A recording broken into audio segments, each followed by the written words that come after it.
வானம் பூமியும் மாறிடணும், உம் வார்த்தைகள் மாறாதது. வாழ்வின் தீபமாய் வழி நடத்தும் உம் வசனம் நிலையானது. கண்கள் காணும் காட்சி ஒரு நாள் மாறும். இந்த மண்ணில் உள்ள மகிமையெல்லாம் மாறும். விண்ணில் காணும் நட்சத்திரங்கள் மாறும். என் எண்ணங்களும் சிந்தைகளும் மாறும். கடல் மாறும், மலை மாறும், உம் வார்த்தை மாறாதது. ஆமென். அந்த வார்த்தையை நாம் விசுவாசிப்போமே என்றால் நம்முடைய வாழ்வில் அது மிகப்பெரிய அனுக்கிரகத்தை கொண்டு வரும். கர்த்தர் பெரிய காரியங்களை செய்வாராக.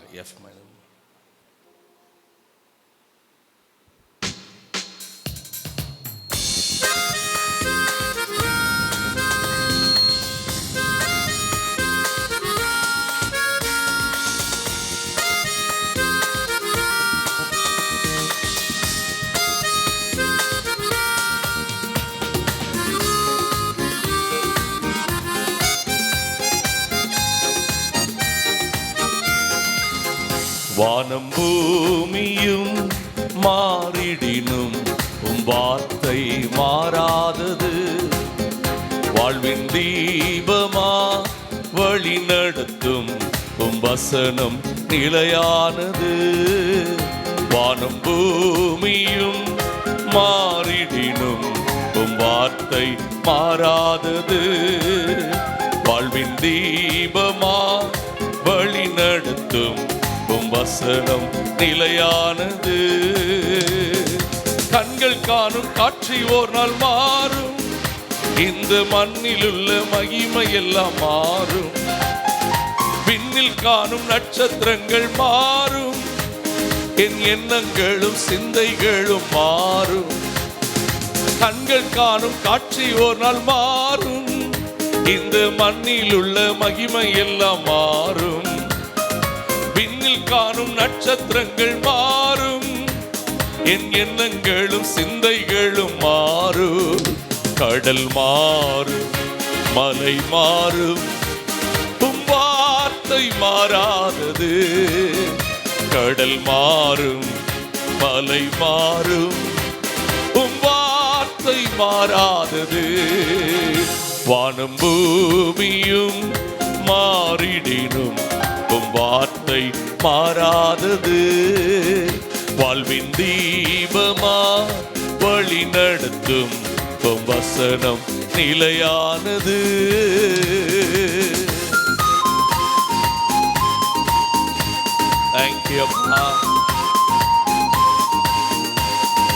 காலங்களும் சூழ்நிலைகளும் மாறும். நம் கால்கள் செல்லும் பாதைகளும் மாறும்.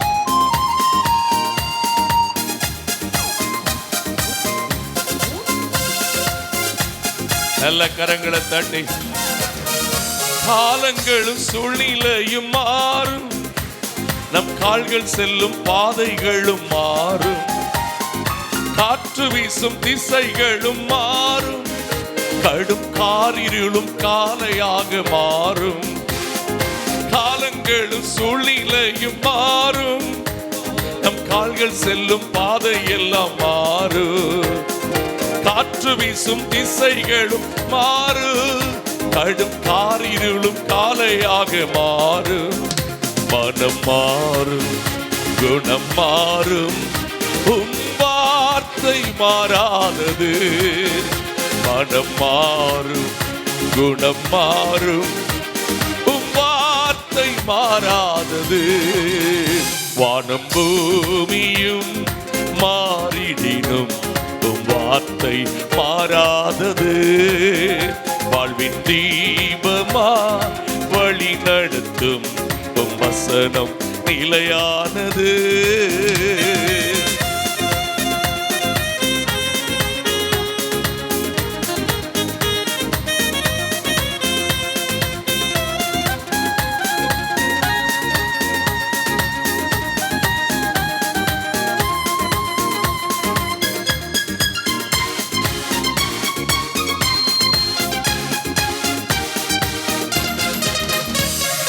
பந்தங்களும் பாசங்களும் மாறும். நம் நம்பியுள்ள நட்பும் கூட மாறும். வளம் நிறைந்த வாழ்க்கை கூட மாறும். இந்த வாலிபத்தின் அழகும் கூட மாறும். சொந்தங்களும் பாசங்களும் மாறும், நாம் நம்பியுள்ள நட்பும் கூட மாறும், வளம் நிறைந்த வாழ்க்கை கூட மாறும், இந்த வாலிபத்தின் அழகும் கூட மாறும். நிலை மாறும், நிறம் மாறும், உம் வார்த்தை மாறாதது. நிலை மாறும், நிறம் மாறும், உம் வார்த்தை மாறாதது. வானம் பூமியும் மாறிடினும் உம் வார்த்தை மாறாதது. வாழ்வின் தீபமா வழி நடத்தும் உம் வசனம் நிலையானது.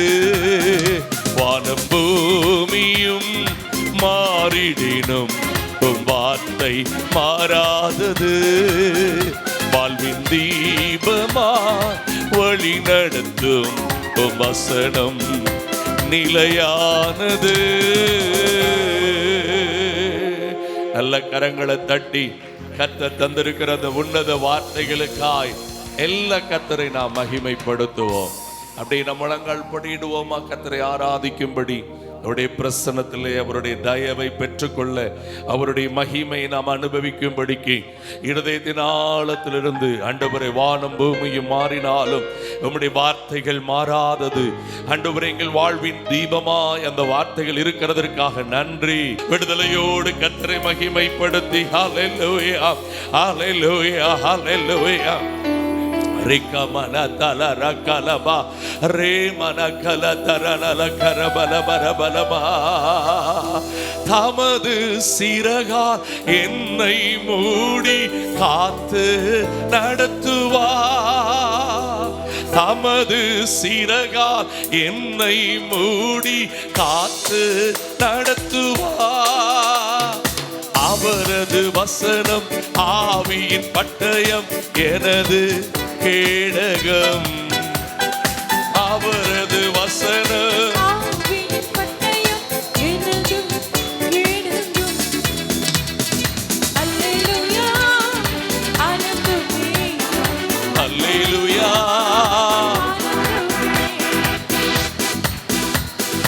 ஆனந்தமே,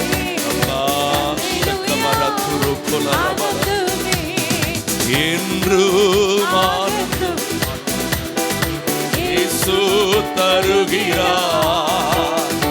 என்றும் ஆனந்தம் இயேசு தருகிறார். துதிப்பேன், துதிப்பேன், துதித்துக் கொண்டே இருப்பேன். துதிப்பேன், துதிப்பேன். ஹல்லேலூயா, ஹல்லேலூயா, ஆனந்தமே. ஓ ரமணரா, ஓ ஆனந்தமே, ஹல்லேலூயா, ஆனந்தமே. உன்னதர் மறைவில் வல்லவர் நிழலில் என்றும் தங்குவே.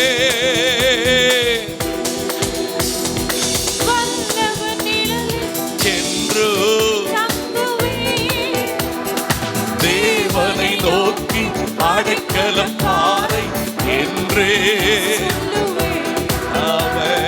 தேவனை என்றே.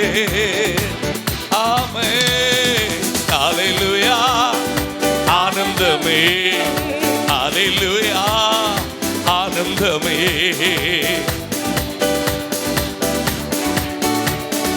ஹல்லேலூயா, ஆனந்தமே. சிங்கத்தின் மேலும் பாம்பின் மேலும் நடந்தே செல்லுவே.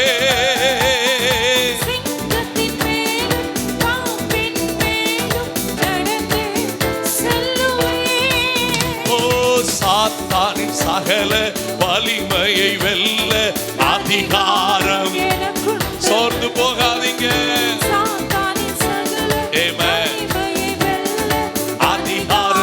எனக்குண்டு. ஹல்லேலூயா, ஹல்லேலூயா, ஆனந்தமே. ஓஹோ, ஆமென், ஹல்லேலூயா.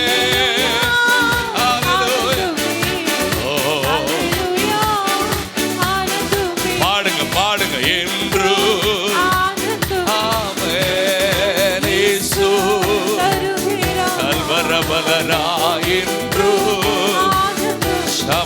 கலரா தருகிறார். துதிப்பேன் துதிப்பேன் துதிப்பேன் துதித்துக் கொண்டே ஆமென் துதிப்பேன். என் மீது அன்பு கூர்ந்து பலியான சிலுவையிலே எனக்காய் இரத்தம் சிந்தி கழுவினின் குற்றம் நீங்க என் மீது அன்பு கூர்ந்து. எத்தனை அன்பு ராஜா சிலுவையிலே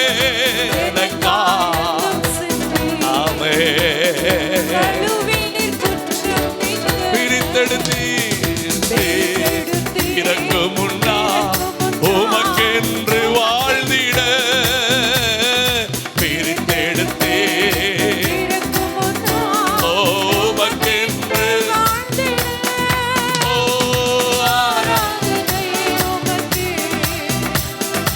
அனுதினமும் உமக்கே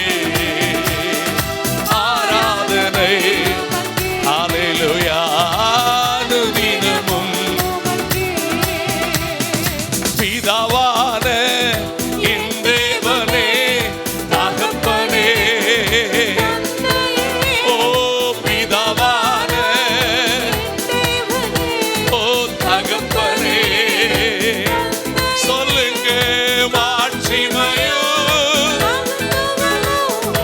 உமக்குத்தானே. ஓ மாட்சிமையோ மகத்துவமும் உமக்குத்தானே. ஓ வல்லமையோ மகிமையோ தகப்பனே உமக்குத்தானே. நல்லா பாடுங்க வாயை திறந்து. வல்லமையோ வல்லமையோ மகிமையோ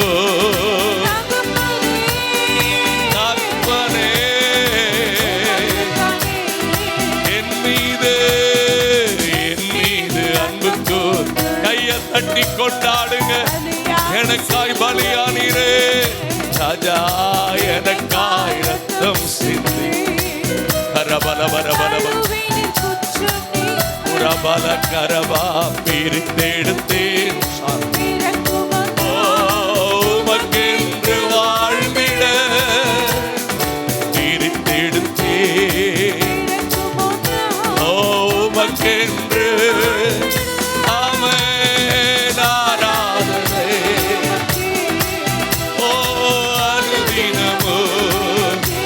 உயர்த்துங்க ராஜா. உம்ரத்தா பிதாவோடு ஒப்புரவாக்கி உம்ரத்தா ஒப்புரவாக்கி கரைபடாத மகனாக நிறுத்தி தினம் கரைபடாத மகளாக நிறுத்தி தினம் வல்லமையோ மகிமையோ தகப்பனே உமக்குத்தானே. வல்லமையோ மகிமையோ தகப்பனே உமக்குத்தானே. என் மீது அன்பு கூர்ந்து பலியானே ரபல கலரம் கழுவினே என் மீது அன்பு கூர்ந்து. அன்பு நிறைந்த பிள்ளைகளா பாடுங்க. பலியானீரே எனக்கா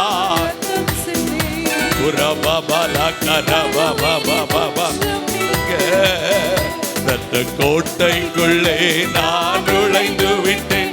இனி எதுவும் அணுகாது, எந்த தீங்கும் தீண்டாது. ரத்த கோட்டைக்குள்ளே நான் அணுகாது, எந்த தீங்கும் தீண்டா. இம்மட்டும் உதவினர்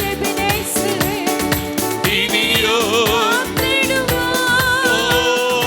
இம்மட்டும். ஹல்லேலூயா.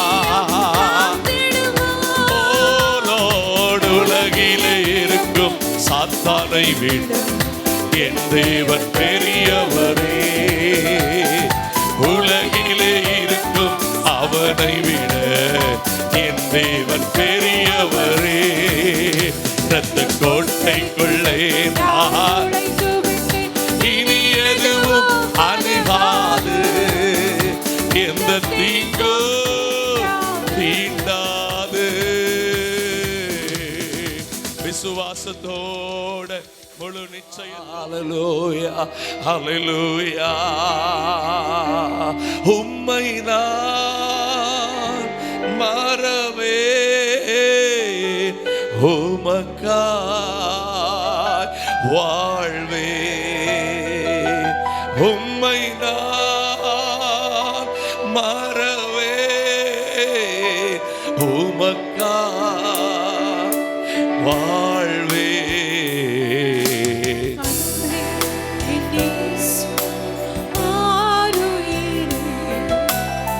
ஆட்கொண்ட என் தெய்வமே,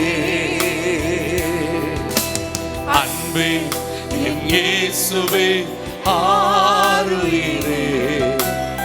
ஆட்கொண்ட என் தெய்வமே, உம் சித்தம் நான் செய்வேன், அதுதான் என் உணவு. உம் சித்தம் நான் செய்வேன், அதுதான் என் உணவு. அன்பே என் இயேசுவே, ஆருயிரே. ஆட்கொண்ட என் தெய்வமே. ஆவியில பாடுங்களே. அன்பே என் இயேசுவே,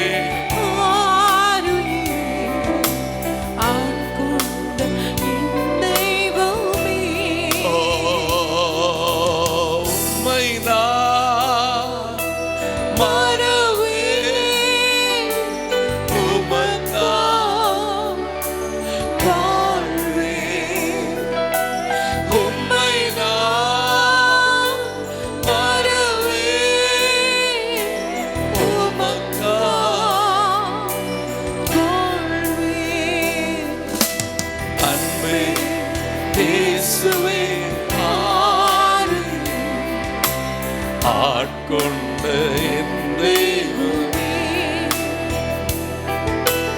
அன்பே என் இயேசுவே, ஆருயிரே. ஆட்கொண்ட என் தெய்வமே. வாழ்வோ சாவோ எதுதான் பிரிக்க முடியோ.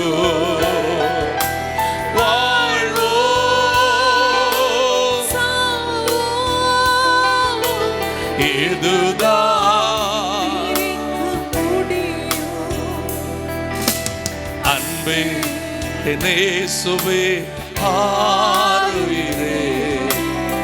ஆட்கொண்ட என் தெய்வமே, என்னை ஆட்கொண்ட என் தெய்வமே. ஆட்கொண்ட என் தெய்வமே. கரங்களை உயர்த்தி இருதயத்தை அவருக்கு நேராக்கி சரீரத்தை விட்டு கொடுத்து, சிந்தனைகளிலே உலகத்தோடு அல்ல, பாவ சிந்தனைகளோடு அல்ல, பண ஆசை பொருளாசைகளோடு அல்ல, ஏதோ நமக்கெல்லாம் நல்லா நடக்குது பரவாயில்ல அப்படின்ட்டு இல்லை. ஆண்டவருடைய சித்தத்தை நான் செய்தேனா, என்னை குறித்து தேவன் வைத்திருக்கிற நோக்கம் நிறைவேறினதா? நீ கர்த்தரை விசுவாசி, அப்பொழுது உன் வீட்டார் ரட்சிக்கப்படுவீர்கள் என்று வசனம் சொல்லியிருக்கிறது. என் வீட்டார் ரட்சிக்கப்பட நான் பயன்பட்டேனா? என்னோடு வேலை செய்கிறவர்கள், என்னோடு வசிக்கிறவர்கள் ரட்சிக்கப்பட நான் பயன்பட்டேனா? என் வாழ்க்கை அவருக்கு பிரியமா இருக்கிறதா? என்னுடைய துர்ச்சிந்தனைகளை நான் வெறுத்தேனா? என்னை விட்டு கபடுகளை நான் தூரமாக்கி போட்டேனா? ஆண்டவர்ட்ட கேளுங்கள். கர்த்தருடைய தயவை ருசிக்க வேண்டுமே என்றால் இன்றைக்கு உங்கள் ஜென்ம சுபாவம் இன்னும் அழியட்டும்.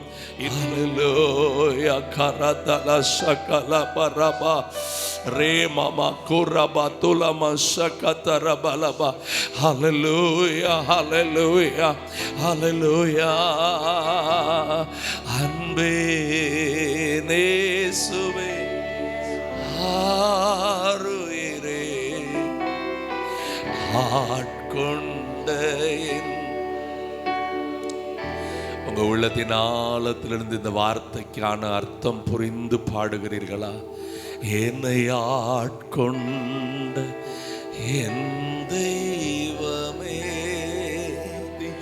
ஆட்கொண்ட என் தெய்வமே, ஆட்கொண்ட தெய்வம் திருப்பாதம் அமர்ந்து ஆறுதல் அடைகின்றே. அமைதி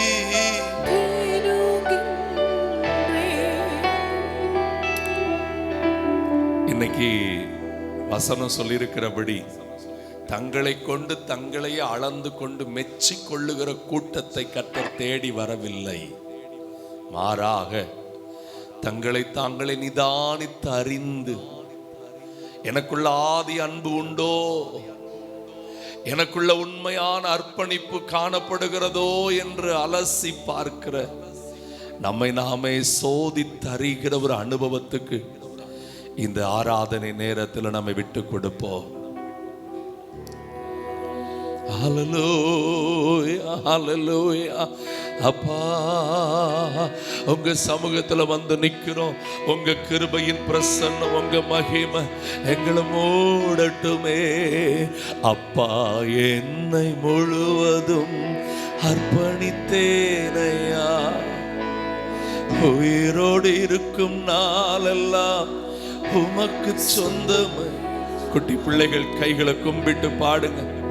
பெரியவங்க கையை உயர்த்தி ஆராதிக்கும் போது சின்ன பிள்ளைகள் கையை கும்பிட்டு சொல்லுங்கப்பா, உயிரோடு இருக்கும் நாளெல்லாம் உமக்கு சொந்தமையா. அர்ப்பணித்தே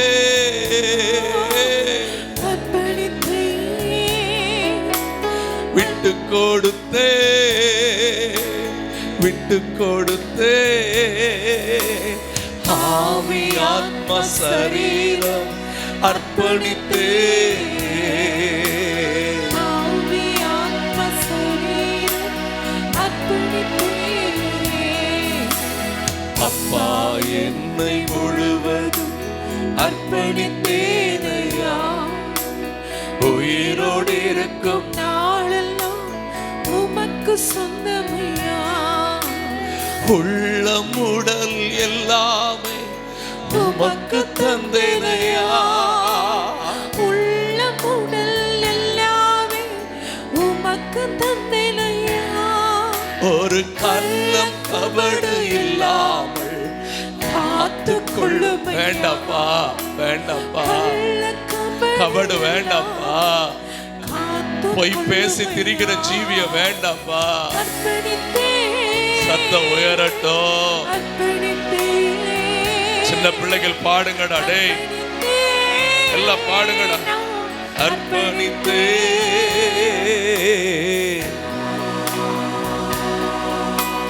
அர்ப்பணித்தே. ஆவி ஆத்ம சரீரம் அர்ப்பணித்தே.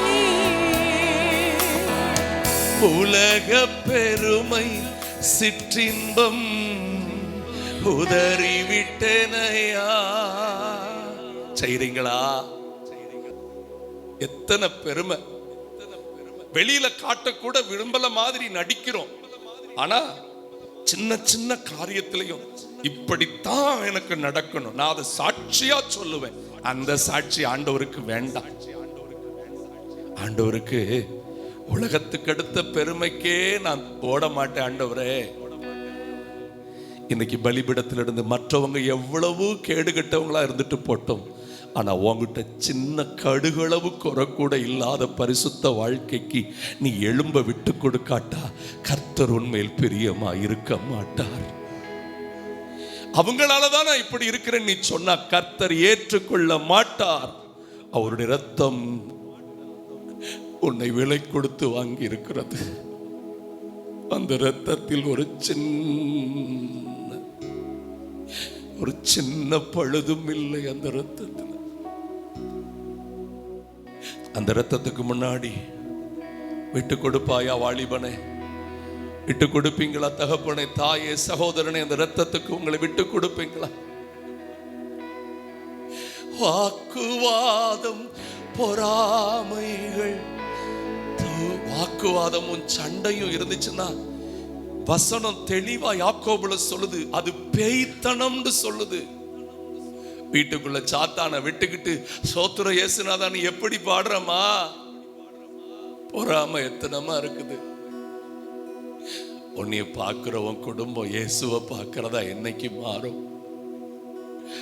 ஆண்டவரே, வாக்குவாதம் பொறாமைகளை நான் தூக்கி எறிகிறேன்ப்பா. இன்னைக்கு கள்ள உபதேசம் பெருகிடுச்சு. நீ எப்படி இருந்தாலும் the Lord will bless you சொல்ற அந்த நாடக வாழ்க்கை வாழ வேண்டாம். நமக்குள்ள அவர் தங்கி இருக்கிறதற்கு வாக்குவாதம் பொறாமைகள் தூக்கி எறிந்தேனா, ஆண்டவரே சுவையாடையா அணிந்து கொண்டேனா. சேர்ந்து பாடலாமா? அணிந்து கொண்டேனா, அர்ப்பணித்தே அப்பா,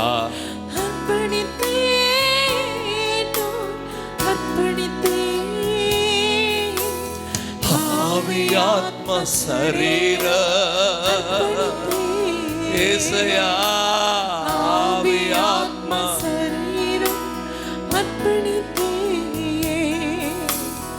எனக்காய் வாழும் எண்ணங்கள் மடிந்து போகட்டுமே, எனக்காய் வாழும் எண்ணங்கள் மடிந்து போகட்டுமே, உமக்காய் வாழும் வைராக்கியம் என்னில் வளரணுமே, உமக்காய் வாழும் எண்ணங்கள் என்னில் வளரணுமே.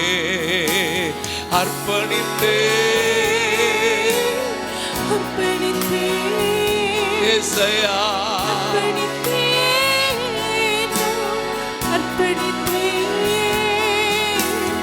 ஆவி ஆத்ம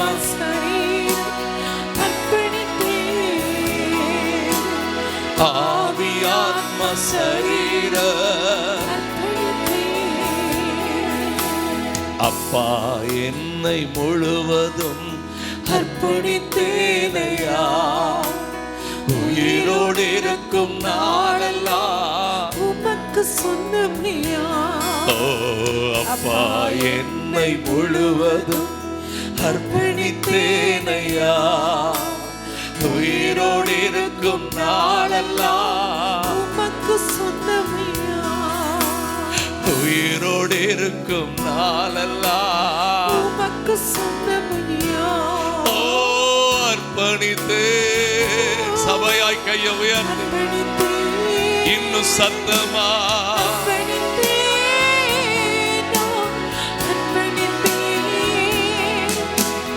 ஆவி ஆத்ம சரீர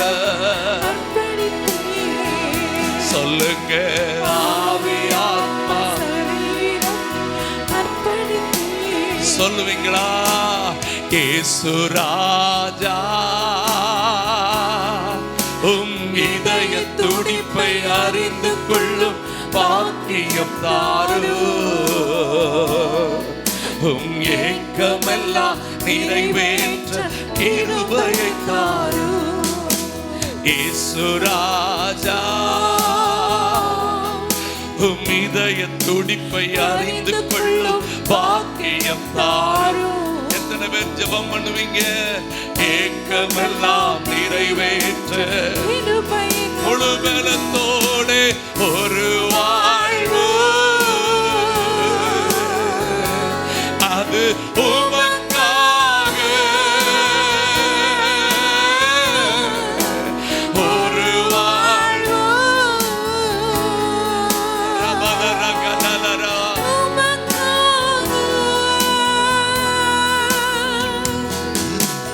உணர்வெல்லாம் உள்ளமெல்லாம் உணர்வெல்லாம்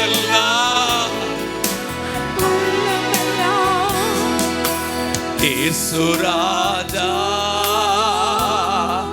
உம் இதய துடிப்பை அறிந்து கொள்ளும் பாக்கியம் தாரும். உம் ஏக்கமெல்லாம் நிறைவேற்ற கிருபையை அடைக்கலம். ஹல்லேலூயா ஹல்லேலூயா. யாக்கோபின் தேவனே என் அடைக்கலம், யெகோவா தேவனே என் பலன். யாக்கோபின் தேவனே என் அடைக்கலம், என் பலன். கலக்கமில்லை பயங்களில்லை வாழ்விலே. கையை தட்டி பாடுங்க. இருப்பதோ கர்த்தரின் கரத்திலே,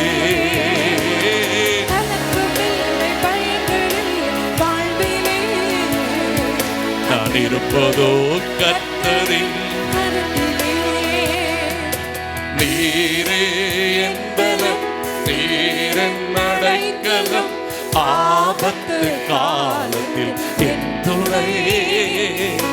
சுற்றி நின்று என்னை காக்கும் கண்மலை, அமர்ந்திருந்து தேவனை நான் அறிகிறேன். அவர் கரத்தின் வலிமை நித்தம் பார்க்கிறேன். அமர்ந்திருந்து தேவனை நான் அறிகிறேன். ஓ, அவர் கரத்தின் வலிமை நித்தம் பார்க்கிறேன். ஓ, தாய் பறவை செட்டைக்குள்ளே கண்மணி போல் என்னை பாதுகாக்கிறேன். ஓ, தாய் பறவை செட்டைக்குள்ளே கண்மணி போல் என்னை பாதுகாக்க. நல்ல கரங்களை தட்டி. நீரே என்பலன், நீரென் அடைக்கலம், ஆபத்து காலத்தில் என் துணை. ஓ, சுற்றி நின்று என்னை காக்கும் கண்மலை. நீரே என்பலன், நீரென் அடைக்கலம், ஆபத்து காலத்தில் என் துணை. ஓ, என்னை காக்கும் கண்மலை. ஓ, சுற்றி நின்று என்னை காக்கும் கண்மலை. சத்தமாய் சுற்றி நின்று என்னை காக்கும் கண்மலை. ராஜா கடுங்கால அளவு, ஓ, முழங்கால அளவு, ஓ, கடுங்கால அளவு, ஓ, இடுப்பு அளவு, நீந்தி நீந்தி மூழ்கணுமே.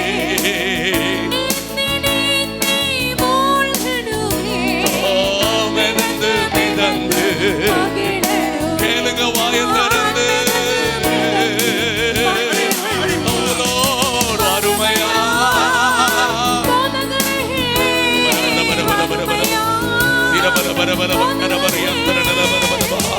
வற்றாத ஜீவன், வற்றாத ஜீவன், ஜீவ தண்ணீரே ஆவியானவரே, வற்றாத நதியாக மாறும் போதகரே.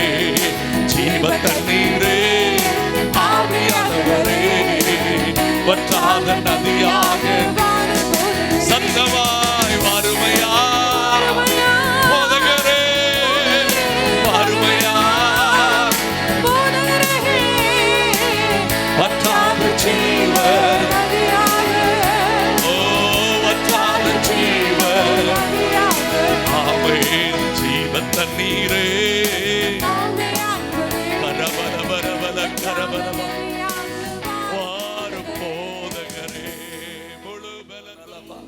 தேவனே, உம்முடைய ஆவியின் நிறைவில் இன்னும் உடைய பிள்ளைகளை பலன் அடைய பண்ணுங்க. இந்த ஆராதனையை தொடர்ந்து நீங்க பொறுப்படுத்திக் கொள்ளுங்கப்பா. பரிசுத்த ஆவியானுடைய முழு ஆளுகைக்கு எங்களை அர்ப்பணிக்கிறோம். நீர் வழி நடத்துவீராக. இயேசு கிறிஸ்துவின் நாமத்தில் வேண்டிக் கொள்ளுகிறோம் எங்கள் ஜீவனுள்ள நல்ல பிதாவே. ஆமென்.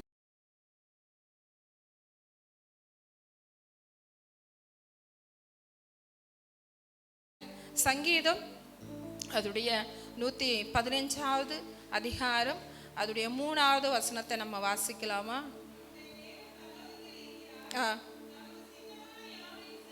ஆமென், ஹல்லேலூயா.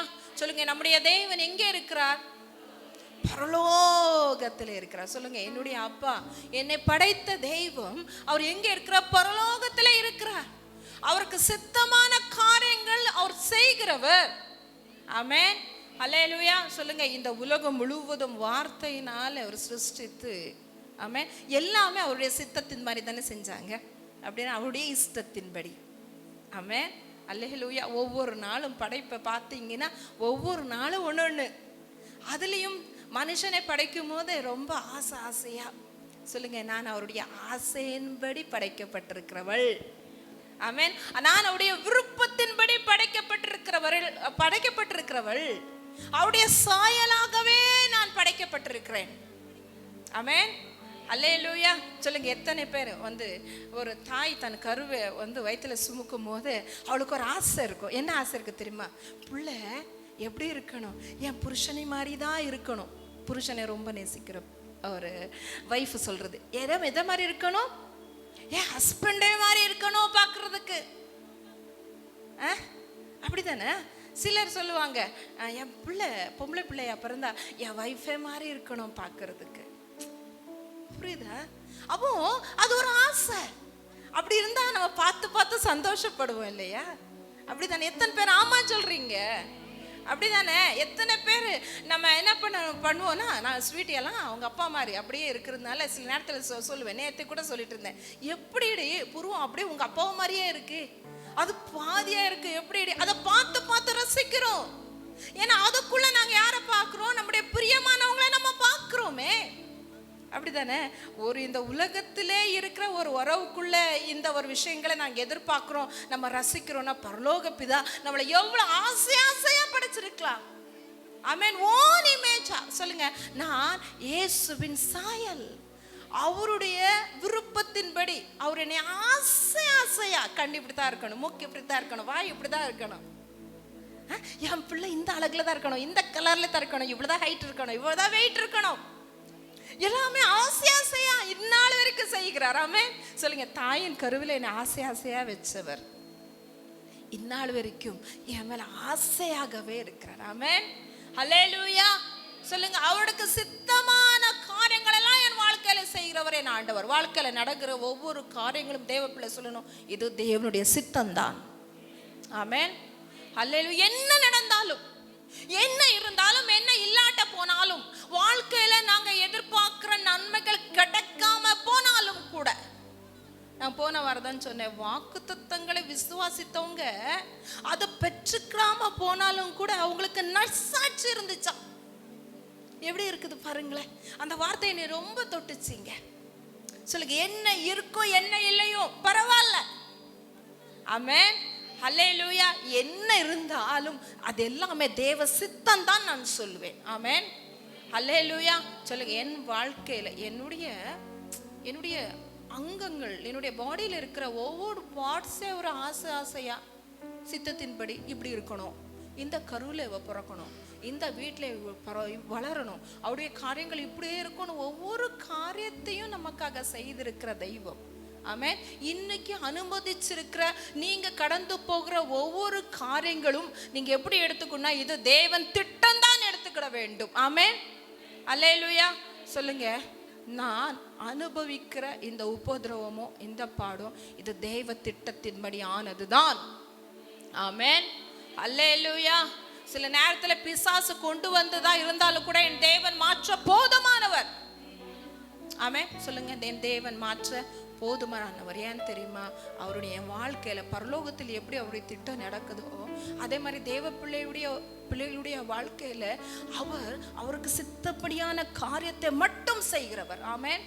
சொல்லுங்க, எத்தனை பேர் சொல்றீங்க என் வாழ்க்கையில தேவ திட்டம் மட்டும் தான் நிறைவேறணும்? எத்தனை பேர் சொல்றீங்க என் வீட்டுல தேவ சித்தம் தான் நிறைவேறணும்? ஆமென். பரலோகத்துல உங்களுடைய சித்தம் எப்படியோ ஆண்டவரே, இந்த உலகத்துல எங்களுடைய குடும்பத்துல எங்களுடைய பிள்ளைகளுடைய வாழ்க்கையில தேவ சித்தம் மட்டும் தான் நிறைவேறணும். ஆமென். அல்லேலூயா. எப்பவுமே நான் ஒரு காரியத்தை ஆசையா அந்த ஒரு பைபிள்ல இருக்கிற அந்த நிகழ்வை நான் சொல்றது உண்டு. ஷாத்ராக் மேஷாக் அபேத்நேகோவை என்ன பண்றாங்க? அக்கினி இதுக்குள்ள சூளைக்குள்ள போடுறாங்க. ஆமென். அப்படிதானே? தெரியும், எல்லாருக்கும் தெரியும். ஆனா அது ரொம்ப ஜாஸ்தி பண்ணாங்க. அந்த அக்கினி முன்னால யாரும் நிக்க முடியாதுதான். தூக்கி போட போனவங்கள கருகி போயிட்டாங்க. ஆனா அவங்க ஒரு காரியத்தை சொல்றாங்க, நான் ஆராதிக்கிற தெய்வம் எங்களை விடுவிக்க ஒரு போதுமானவர், ஒரு வல்லமை உள்ளவர் தான். அவர் விடுவிக்காம போனாலும் கூட. ஆமென். சொல்லுங்க, என் வாழ்க்கையில சில விஷயங்கள் என் தேவனால மாற்றக்கூடியது தான். அவரால முடியும். சொல்லுங்க, அவரால முடியும். அவரால் முடியாது எதுவும் இல்லை. செத்து போனோன்னு உயிரோட இழப்பு அவரால் முடியும். எல்லாம் தேவனுடைய கட்டுப்பாட்டுக்குள்ளதான் இருக்கு. ஏன்னா பூலோகமே அவர் இயக்குகிறவர். சொல்லுங்க, அவர் இயக்குகிறவர். ஆமென். அப்போ ஒரு காரியம் அவர் நம்முடைய வாழ்க்கையில சில விஷயங்கள் நடந்தாலும் நடக்காம போனாலும் கூட சொல்லணும், நான் உண்மைதான் நம்புவேன், நீர் தந்தாலும் தராட்ட போனாலும். ஆமென். அல்லேலூயா. தேவன் எனக்கு கற்று தந்தது. சில நாட்களுக்கு முன்பாக எங்களுடைய விசுவாசம் எப்படி இருந்துச்சுன்னா, ஒரு காரியத்தை விசுவாசத்தை விடனே அது நடக்கணும். இல்லாட்டா ஆண்டவரே என்ன ஆச்சு, எதுக்கு, என்னுடைய ஜபம் சரியில்லையா, நான் சரியில்லையா, இல்லை அப்படியா இப்படியா, அவங்க அப்படி இருக்காங்க, இப்படி சில நாட்கள்ல விசுவாசம் அப்படி போகும். அவங்க அப்படி இருக்காங்க, இவங்க இப்படி இருக்காங்க, அவங்களுக்கு நடக்குது, இவங்களுக்கு நடக்குது, நமக்கு நடக்கலையே சொல்லிப்போம். ஆனா விசுவாசத்தை நமக்கு கற்றுத்தருவார். இப்போ எப்படி நம்மளை கற்று தந்திருக்கிறார் தெரியுமா? எங்களுடைய வாழ்க்கையில நான் சொல்றேன், இந்த காரியம் தெய்வமே உங்களுடைய திட்டம்னா நடக்கட்டும், இல்லாட்டாலும் பரவாயில்ல ஏசப்பா. ஆமென்.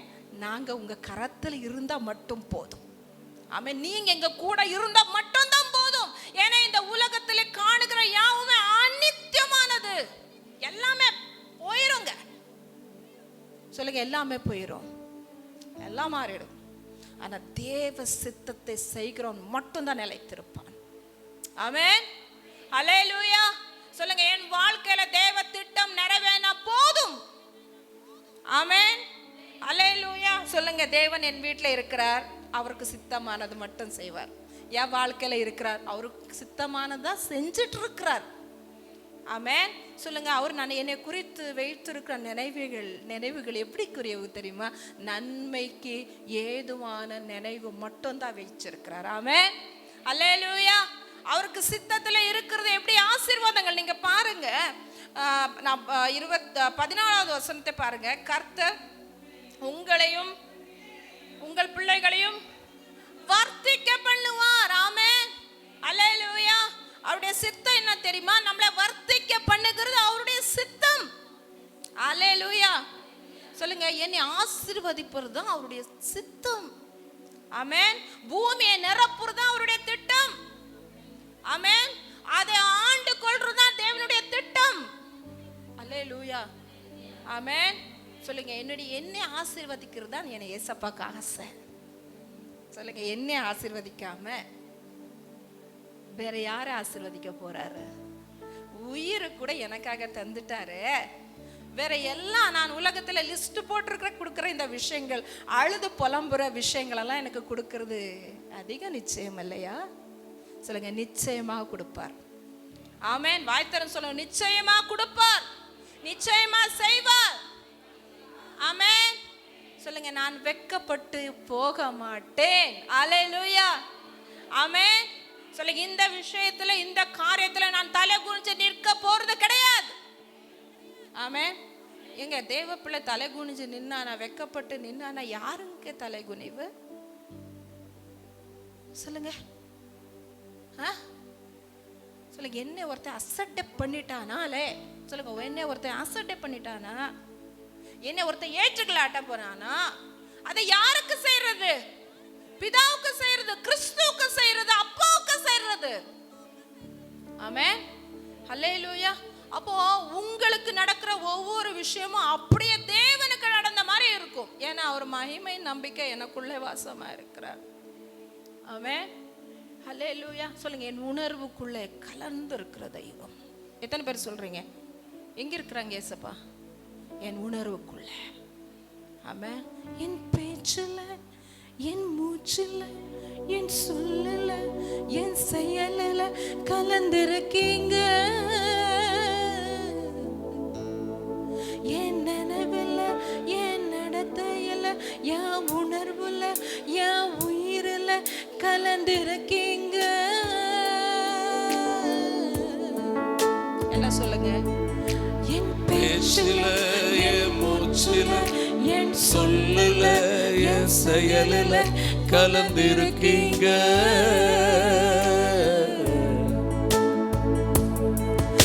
என் நினைவில, என் நடத்தையில, என் உணர்வுல, என் உயிரில கலந்திருக்கீங்க.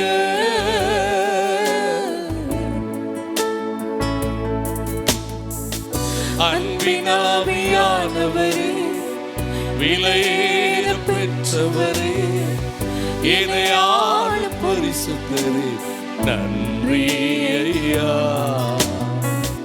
அன்பினாவியானவரே, விலையேற பெற்றவரே, என்னை ஆளும் பரிசுத்தரே, நன்றி ஐயா. விலகாத மேகம் நீ, முன் செல்லும் மேகம் நீ, விலகாத மேகம் நீ, முன் செல்லும் மேகம் நீ. ஆவியானவரே, அன்பின் வல்ல ஆவியானவரே, தெளிவின் ஆவியானவரே, மகிமையின் ஆவியானவரே, அன்பின் ஆவியானவரே, தெளிவின் ஆவியானவரே.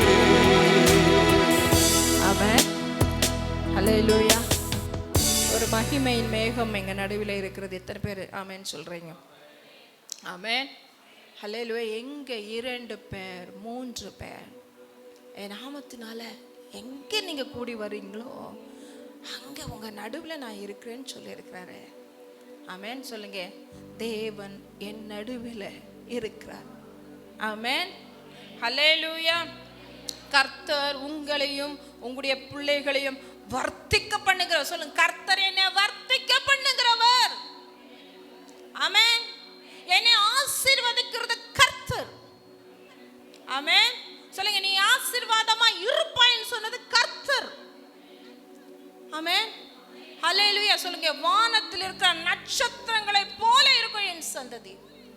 ஆமென். என்னுடைய ஆசீர்வாதங்கள் அவர் சொல்ற, உன்னால எண்ண கூடுமே, ஆனால் எண்ண அவ்வளவு திரளாய், சொல்லுங்க, மிக திரளாய் பெருக பண்ணுகிற தெய்வம் நம்முடைய தெய்வம். அல்லேலூயா. ஆமென், ஆமென் சொல்லுங்க, ஒரு திரள். ஆமென், மிகவுமாய் என்னை திரளாய் பெருக பண்ணுகிற தெய்வம், என்னை வர்த்திக்க பண்ணுகிறவர். ஆமென், அல்லேலூயா. அவர் சொல்ல, உங்களுடைய ஆடுகள், மாடுகள், மிருக ஜீவன்கள் எல்லாவற்றையும் பெருக பண்ணுகிறவர். ஆமென், அல்லேலூயா. கையின் பிரயாசங்களை ஆசீர்வதிக்கிறவர் நம்முடைய கர்த்தர். ஆமென். இன்னைக்கு எந்தெந்த காரியத்தில் உங்களுக்கு ஒரு பெருக்க வேணுமோ, ஆமென், ஹல்லேலூயா, வர்த்திக்க பண்ணணும்னு சொல்லி கேட்டுட்டு இருக்கிறீங்களோ அந்த காரியத்தில் என் கர்த்தர் உங்களுக்கு அப்படியே செய்வாராக. ஆமென். உங்க இருதயம் என்னென்ன காரியத்துக்கெல்லாம் வாஞ்சிக்கிறதோ அந்த காரியங்கள் தேவன் செய்வாராக. ஆமென், அல்லேலூயா. உங்களின் கையின் பிரயாசங்களை தேவன் ஆசீர்வதிப்பாராக. ஆமென், அல்லேலூயா.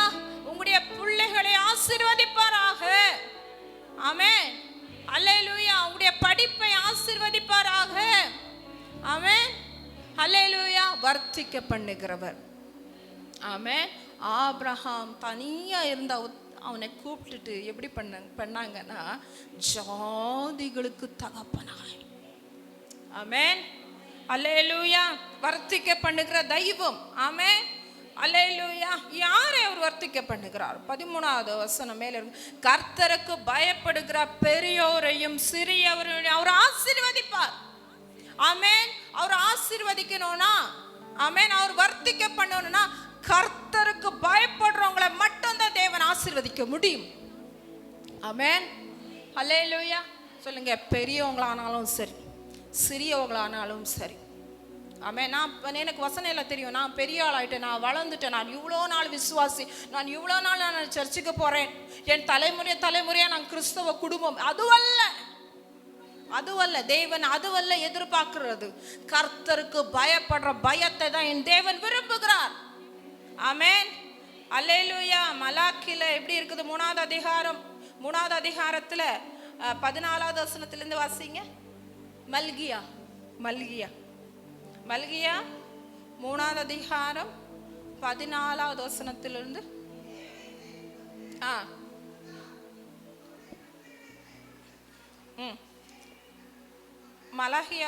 மல்கியா சாரி, கன்னடால மலாக்கியான்னு தான் சொல்லுவாங்க. அதனால அது உங்களுக்கு நான் அப்படியே சொல்றேன், அவ்வளோதான். 16:3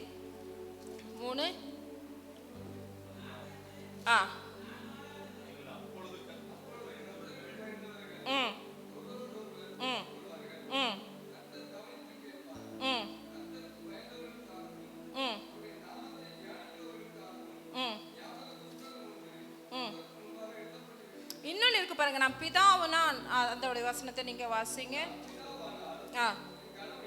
இருப்பிடத்தை சொல்லிருங்க. சொல்லுங்க, படிங்க.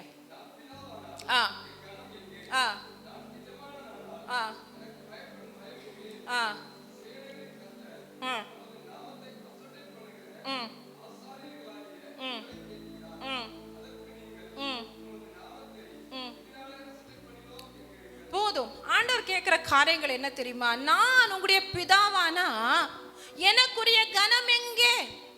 ஆமென். எச்சமானலாம் எனக்கு பயப்படுற பயம் எங்கே? ஆண்டவர் எனக்கு சபையை பார்த்து சொல்லுகிற ஒரு காரியம், நான் உங்களுடைய பிதா, ஆனா எனக்கு கொடுக்கிற கனம் எங்க நீங்க கொடுக்குறீங்க? ஆமென். கர்த்தருக்கு பயப்படுறவங்க மட்டும்தான் ஆசீர்வதிக்கப்பட முடியும். கர்த்தருக்கு பயப்படுறவங்க எப்பவுமே தேவனுக்கு கொடுக்க வேண்டிய கனத்தை கொடுப்பார்கள். ஆமென், அல்லேலூயா. அவருக்கு பயப்படுவார்கள். ஏன்னா தேவன் சொல்றார். அப்பவே நீங்க வாசிச்ச வசனம் எனக்கு ரொம்ப பிடிச்சிருந்துச்சு. அவர் என்னன்னா 16வது வசனத்துல 3:16 இருக்கு பாருங்க. கர்த்தருக்கு பயந்தவர்களுக்காகவும் அவருடைய நாமத்தை தியானிக்கிறவர்களுக்காகவும் ஞாபக புஸ்தகம் ஒன்று அவர்களுக்கு முன்பாக எழுதப்பட்டிருக்கிறது. என் சம்பத்தை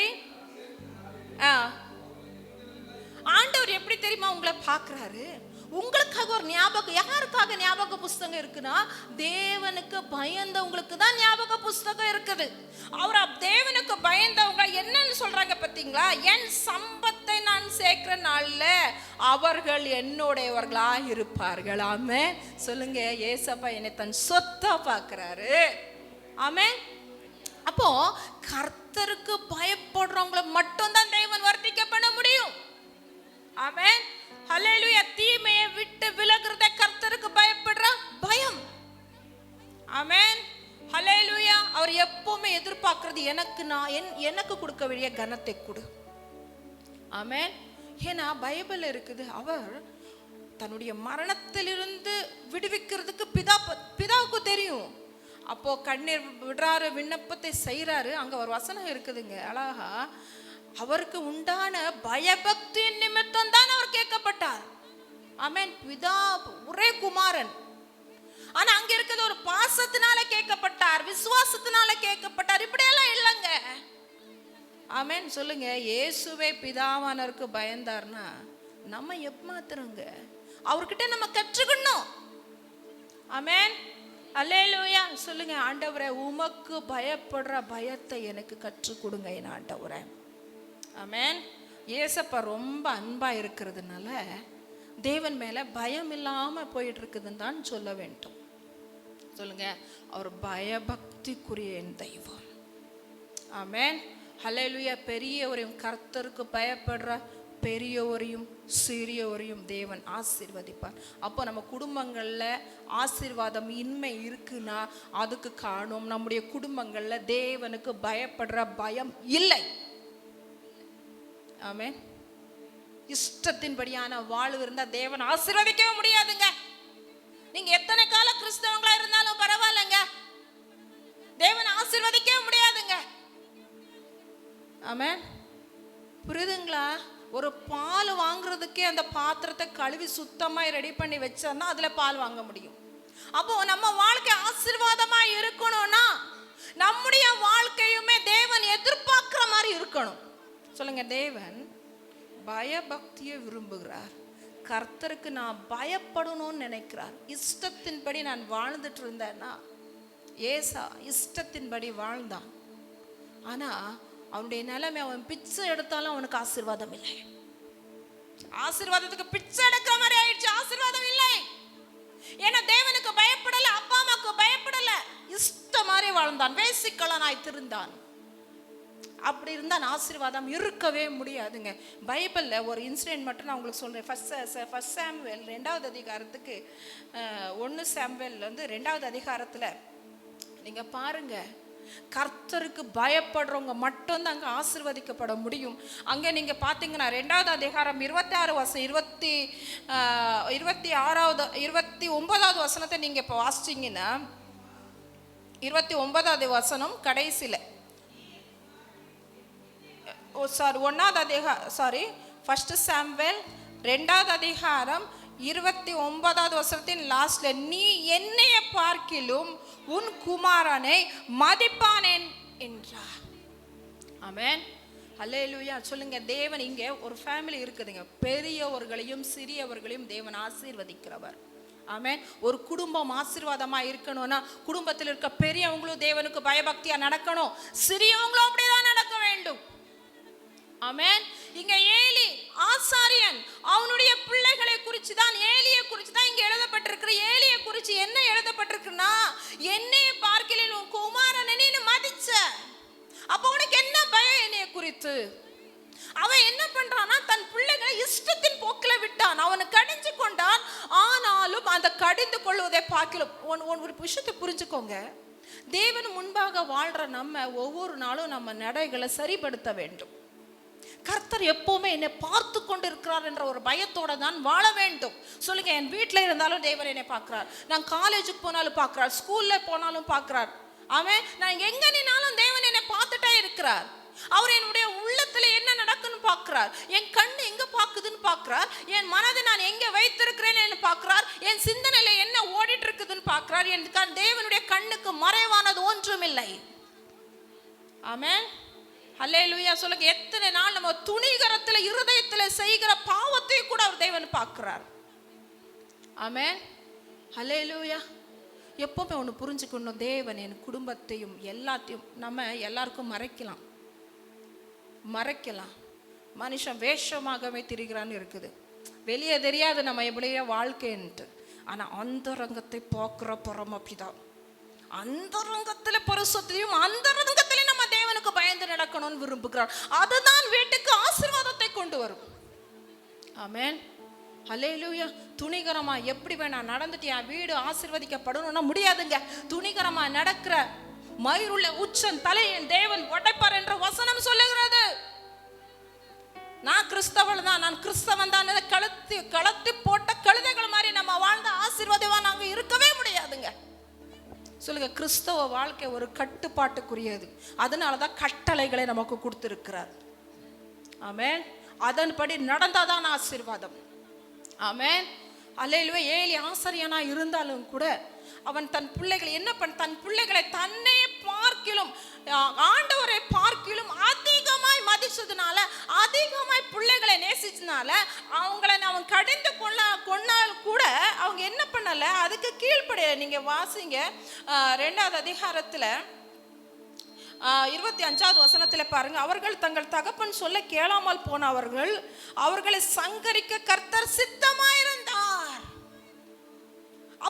வீட்டுல ஒரு சங்காரம் வருதுன்னா அதுக்கு காரணம் பெரியவங்களும் சிறியவர்களும். புரியுதுங்களா? நான் தேவ பிள்ளை ஆயாச்சு அப்படின்னா, நான் ஆசாரிய குடும்பம் ஆயாச்சு, பாஸ்டர் ஆயாச்சு, பாஸ்டர் பிள்ளை ஆயாச்சு, நம்ம எப்படி வேணா வாழ முடியாது. நான் விசுவாசி, அப்படி விசுவாசி, இவ்வளவு மணி ஜபிக்கிற விசுவாசி, நான் அவங்களுக்கு செய்த அற்புதம் நடக்குது, இவங்களுக்கு ஜோமன் அற்புதம் நடக்குது, நான் எப்படி வேணா வாழலாம் முடியாது, முடியாது. தேவனுக்கு பயந்து வாழ வேண்டும். அவங்க என்ன செய்தாங்கன்னா வேசித்தனம் பண்ணாங்க. ஆமென். சர்ச்சுக்கு வந்து இப்படிப்பட்ட பாவங்களை வச்சுக்கிட்டு தேவன் பார்க்கல, பாஸ்டர் தெரியல, யாருக்கு தெரியல நினைக்கிறாதீங்க. புரியுதுங்களா? சொல்லுங்க. நான் வேசிக்கலனா இருக்க கூடாது. கர்த்தருடைய சந்நிதியை குறித்தான ஒரு பயம் எனக்கு இருக்க வேண்டும். நான் எப்படி வாழ்ந்தாலும் பரவாயில்ல, சர்ச்சுக்கு வந்துட்டு போயிடலாம், தேவன் என்னை ஆசீர்வதிப்பார். கிடையாது, கிடையாதுங்க. தேவன் ஆசீர்வதிக்க முடியாதுங்க. ஆமென். நீங்க யாரை வேணா ஏமாத்தலாம், ஆனா ஏசப்பாவை நீங்க ஒருபோதும் ஏமாற்றவே முடியாது. சொல்லுங்க. எங்களுடைய ஆசீர்வாதத்துக்கு என்கிட்ட ஏதோ குறை இருக்கு, என் வீட்டுல ஏதோ குறை இருக்கு, என் வீட்டுல தேவனுக்கு பிரியமில்லாத காரியம் இருக்குது. இதே பாருங்க 26வது வசனத்துல, சாமுவேல் என்னும் பிள்ளையாண்டானோ பெரியானவாக வளர்ந்து கர்த்தருக்கு மனுஷருக்கு பிரியமாய் நடந்து கொண்டான். யாருக்கு பிரியமாய் நடந்து கொண்டான்? அவன். இதை ஏலி குறித்து, ஏலியின் பிள்ளைகளை குறித்து சாட்சி இல்லையே. நம்மளை குறித்து தேவன் என்ன சாட்சி கொடுக்க முடியும்? அட்லீஸ்ட் நம்ம தெருவில் இருக்கிறவங்க என்ன சாட்சி கொடுக்க முடியும்? என் மனைவி என்னை குறித்து சாட்சி கொடுக்க முடியும், என் கணவர் என்னை குறித்து சாட்சி கொடுக்க முடியும். நான் சாட்சி கொடுக்க முடியுமா? இல்ல உங்களை பார்த்து ஓடி ஒளியிற மாதிரி இருந்த காலங்கள். சொல்லுங்க. என் வாயில வர ஒவ்வொரு வார்த்தையும் என் தேவன் அதனால்தான் ஞாபக புஸ்தகத்தை வைத்திருக்கிறார். அவர் ஒருத்தருக்கு ஒருத்தர் பேசுறதே அவர் கேட்டுக்கிட்டு இருக்கிறார். கர்த்தருக்கு பயந்தவங்க ஒருத்தருக்கு ஒருத்தர் பேசுறதே கேட்டுட்டு இருக்கிறார் அவரு. அப்ப வீட்டுல என்னென்ன தாங்க பேசுறோம், நம்ம என்னென்னத்தால இந்த வாயை வச்சு பேசுறோம், கோவத்துல என்னென்னலாம் சாப விடுதோ, கோவத்துல என்னென்னங்க இந்த வாயை கொண்டு அள்ளி போடுறோம். பேர் எப்படிங்க குடும்பத்துல ஆசீர்வாதம் வர முடியும்? அப்ப கர்த்தருக்கு பயப்படுற பயம் எங்க வீட்டுல இல்லையா? இல்ல, இல்லைங்க. ஆமென். இங்க இருக்க அருமையா பாருங்க. கர்த்தருக்கும் மனுஷனுக்கும், நம்ம எப்படி நினைக்கும், மனுஷனுக்கும் கர்த்தருக்கும் இல்லையே. யாருக்கு நம்ம பயப்படணும்? என்ன பாருங்க, யாருக்கு பயப்படணும்? கர்த்தருக்கு பயப்படணும். கர்த்தர் நிமித்தம் நீங்க மத்தவங்களுக்கு பயப்படுங்க. ஆமென். ஹல்லேலூயா. சொல்லுங்க. எந்த மனுஷனுக்கு பயப்படணும்னு இல்லை. ஆமென். முதல் தேவனுக்கு பயப்பட்டு மற்றவங்களுக்கு கடமைகளை செய்யுங்க. பயபக்தியா நடந்துக்கங்க தான் இருக்கு. மனைவிகள் புருஷனுக்கு எப்படி பயபக்தியா நடந்துக்கணும்? எப்படி புருஷனுக்கு? தேவனுக்கு பயந்த புருஷனுக்கு. அதுக்கு தேவனுக்கு பயப்படாம இருக்கிறவங்களுக்கும் அப்படிதான் நடந்துக்கணும். ஆனா நம்ம பயப்பட வேண்டியது கர்த்தருக்கு தான் பயப்படணும்.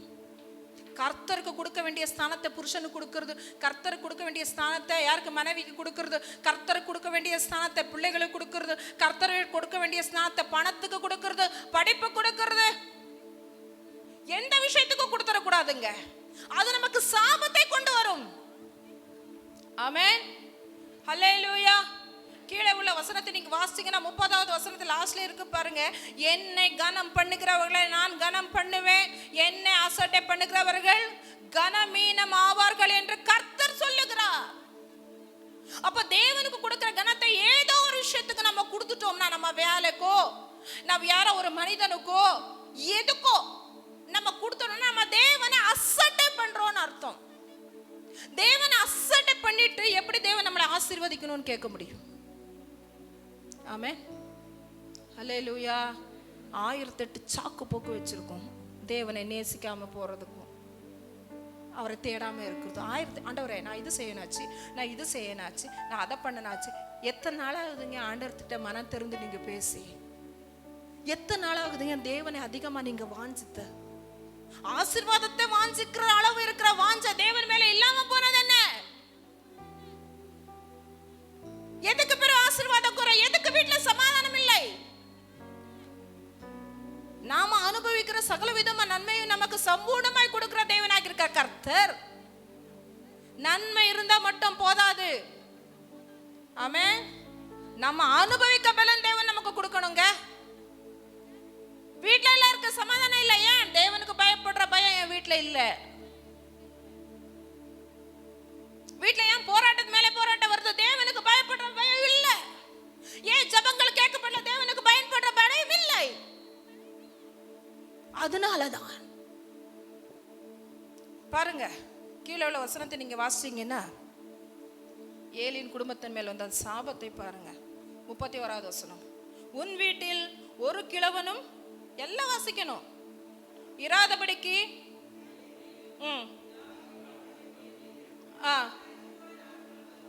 பாருங்க, தேவனை மதிக்காம போனதுனால வருகிற சாபங்களை நீங்க பாருங்க. கீழே உள்ள வசனத்தை பாருங்க. இஸ்ரவேலுக்கு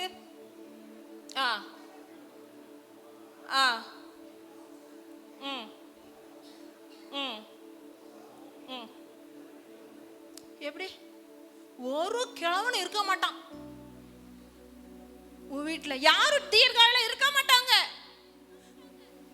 எவ்வளவு பெரிய ஒரு சாபம் பாருங்களேன். ஏன் மரணங்கள்? ஏன் தொடர்ந்து சாபங்கள்? இஷ்டத்தின்படியான வாழ்க்கை. அதனாலதான் இந்த நிலைமை. சில எல்லாம் நடந்து போயிட்டு இருக்கு. இப்ப நான் என்ன செய்யணும்னு கேக்குறீங்களா? உங்களுக்கும் நான் ஒண்ணு சொல்றேன். எவனுடைய பாவத்தை தேவன் எண்ணாம இருக்கிறாரோ அவன் தான் பாக்கியவன். இன்னைக்கு வந்திருக்கீங்க இல்ல, உங்களுக்கு தெரியும் நம்ம வீட்டுல என்னென்னலாம் தேவனுக்கு பிரியம் இல்லாத காரியம், என்னென்னலாம் நான் தேவனுக்கு பயம் இல்லாம செஞ்சுட்டு இருக்கேன், உங்களுக்கு தான் தெரியும். அதை தேவன் கையில ஒப்பு கொடுங்க. இதற்காக சகாயம் கிடைக்கிற நாள்லயே நம்ம விண்ணப்பம் செய்யணும். இன்னைக்கு வந்திருக்கிற நீங்க யாரா இருந்தாலும் சரி, தேவனிடத்தில் முழுவதுமாய் உங்களை ஒப்பு கொடுத்து, ஆண்டவரே இந்த காரியங்களெல்லாம் நான் உங்களுக்கு பயம் இல்லாம செய்கிறேன், இந்த காரியெல்லாம் நான் உனக்கு பயம் இல்லாம நான் துணிகரமா செய்றேன். இப்போ ஒண்ணும் நடக்காம அது மாதிரி இருக்குங்கன்னா தலைமுறை சாபமாய் மாறிவிடும். நீங்க உங்க சந்ததிக்கு, உங்க குடும்பத்துக்கு ஆசீர்வாதத்தை சேர்த்து வைக்கணும்னு நினைக்கிறீங்களா, சாபத்தை குவிச்சிட்டு போகணும்னு நினைக்கிறீங்களா? நீங்களே யோசனை பண்ணுங்கள். எந்த துணிகரமான பாவங்கள் தேவனுக்கு விரோதமா நீங்க செய்திருந்தாலும் கூட இப்பொழுது தேவனிடத்தில் மன்னிப்பு கேளுங்க. ஒவ்வொரு நிமிடமும் கேட்கணும், மன்னிங்கப்பா, மன்னிங்கப்பா. ஆமென். ஏன்னா ஒரு பாவத்தின் தோஷத்தை மன்னிக்கிற தெய்வம்.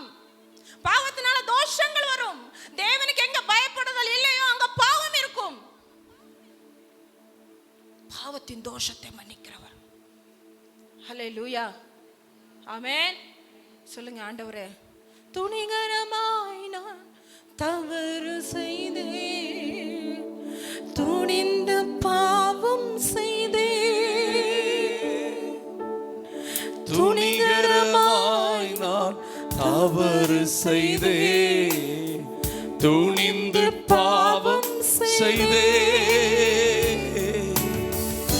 நோக்கி பார்க்க பலனில்லையே,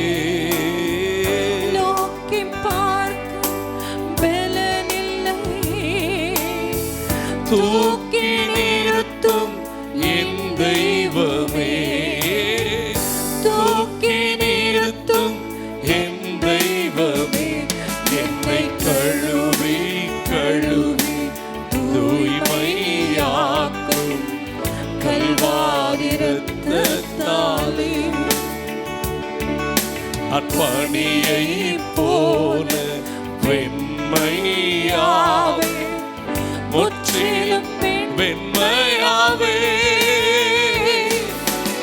இசையா இசையா இயேசுயா, இயேசுயா, ஓ இசையா இசையா இசையா இசையா.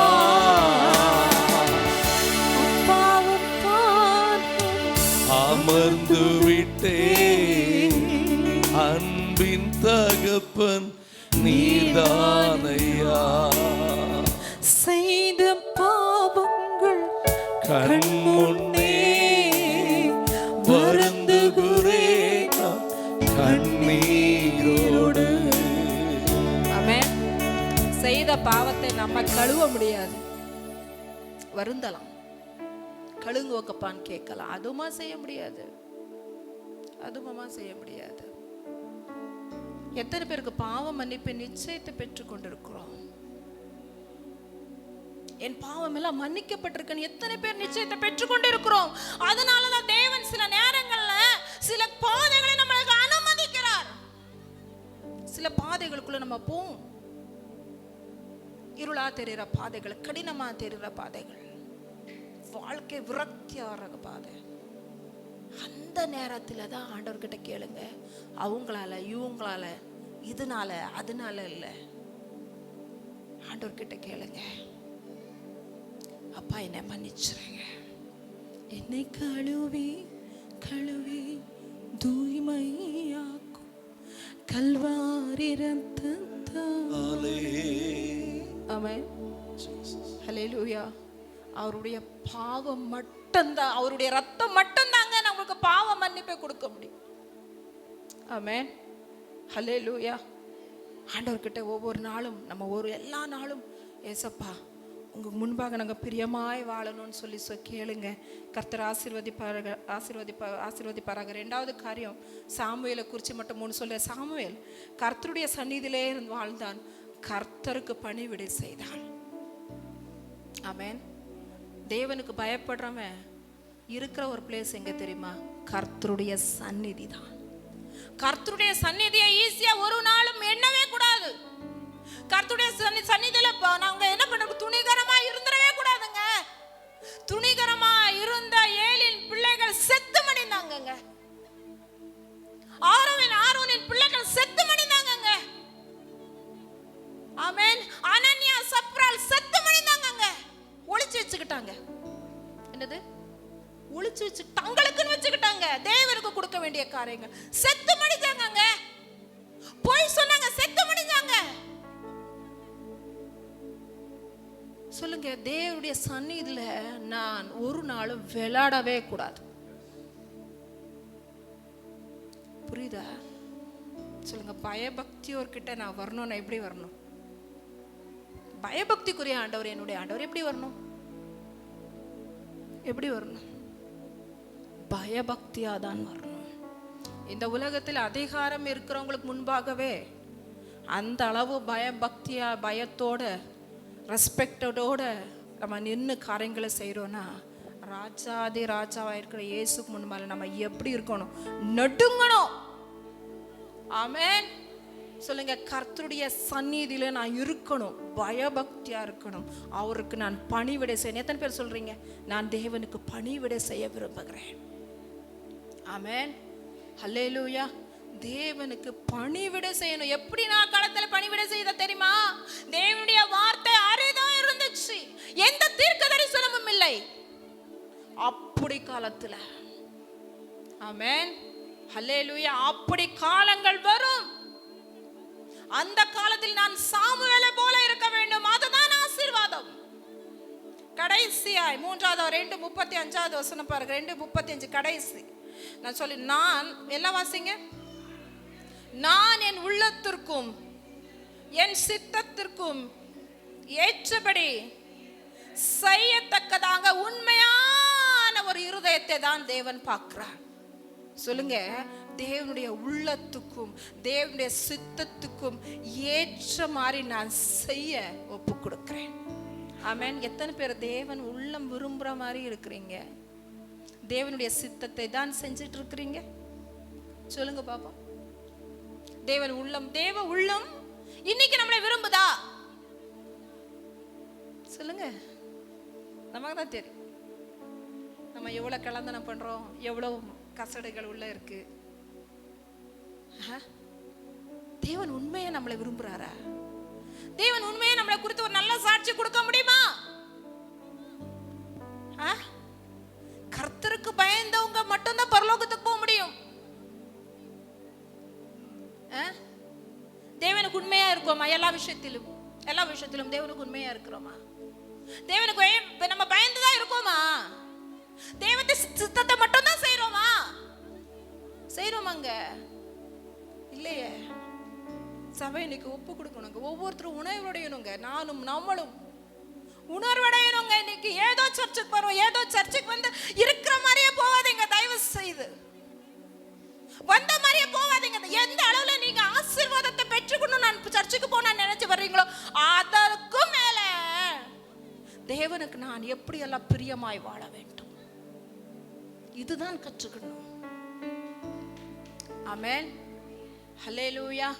தேவன் உங்க வீட்டில் தன் சித்தத்தை செய்யணும்னா, நீங்க வர்த்திக்க பண்ணணும்னா, தேவனுக்கு பயந்து உங்களுடைய வாழ்க்கையை அவர் கையில் ஒப்பு கொடுங்க. இன்னைக்கு இந்த நாள் தான் ரட்சிப்பின் நாளுங்க. போதும், இத்தனை காலங்கள் நம்ம மனவந்த போக்கில் வாழ்ந்துட்டோம், நம்ம இஷ்டத்தின்படி வாழ்ந்துட்டோம். என்ன பிரயோஜனம் இருக்கு? என்ன பிரயோஜனம் இருக்கு? தேவனுக்கு நம்ம ஏதாவது பிரயோஜனமா? சொல்லுங்க, ஏதாவது பிரயோஜனப்பட்டிருக்கோமா? எப்படி ஏதாவது பிரயோஜனமா? ஒரு வாழ்வு, எத்தனை வாழ்வு? 100 வாழ்வா?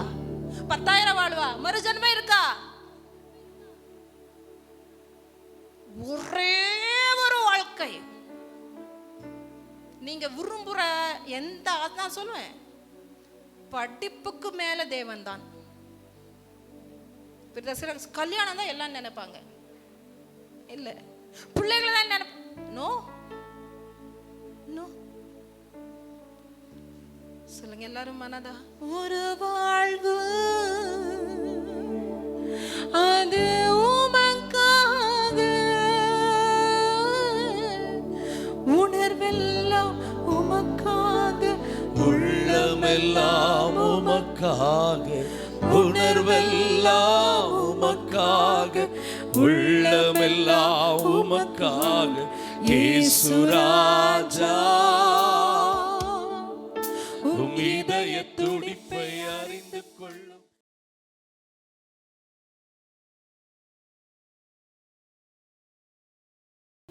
எரேமியா 24ஆம் அதிகாரத்தில் ஆண்டவர் திட்டமாய் ஒரு காரியத்தை இன்னைக்கு பேசினார். கொஞ்சம் உட்கார்ந்து நேற்று அதை வேகமாக படிக்கவும் வச்சாரு. 24 அதனுடைய 5 வாசிங்க, சத்தமா படிங்க. நான் இவ்விடத்திலிருந்து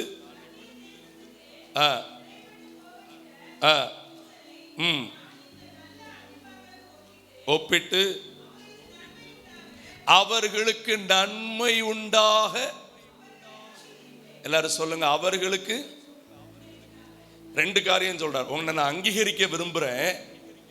உன்னை நான் அங்கீகரிக்கிறதன் மூலமா உனக்கு நான் என்ன செய்ய விரும்புறேன்? சத்தமாய் என்ன செய்ய விரும்புகிறேன்?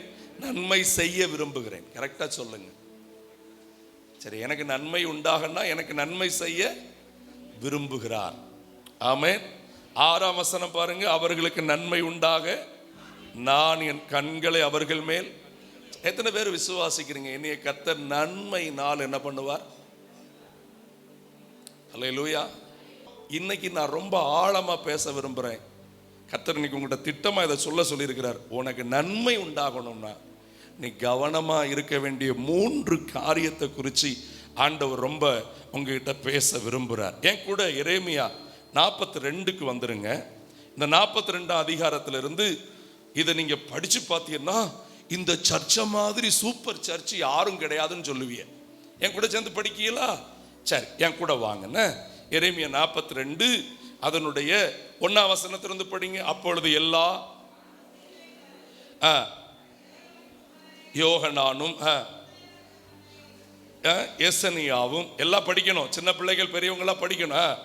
சிறியோர் முதல் சகல ஜனங்களும் சேர்ந்து வந்து தீர்க்கதரிசியாகிய எரேமியாவை நோக்கி, உம்முடைய தேவனாகிய கர்த்தர் நாங்கள் நடக்க வேண்டிய வழியை செய்ய வேண்டிய காரியத்தை எங்களுக்கு நீர் எங்களுக்கு விண்ணப்பத்துக்கு இடம் கொடுத்து மீதியா இருக்கிற இந்த சகல ஜனங்களாகிய எங்களுக்காக உம்முடைய தேவனை நோக்கி என்ன பண்ணோம்?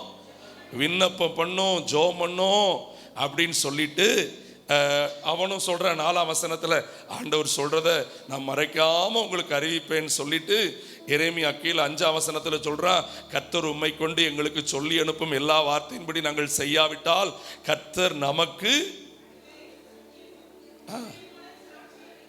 எவ்வளவு அற்புதமான சர்ச்சை பாருங்க.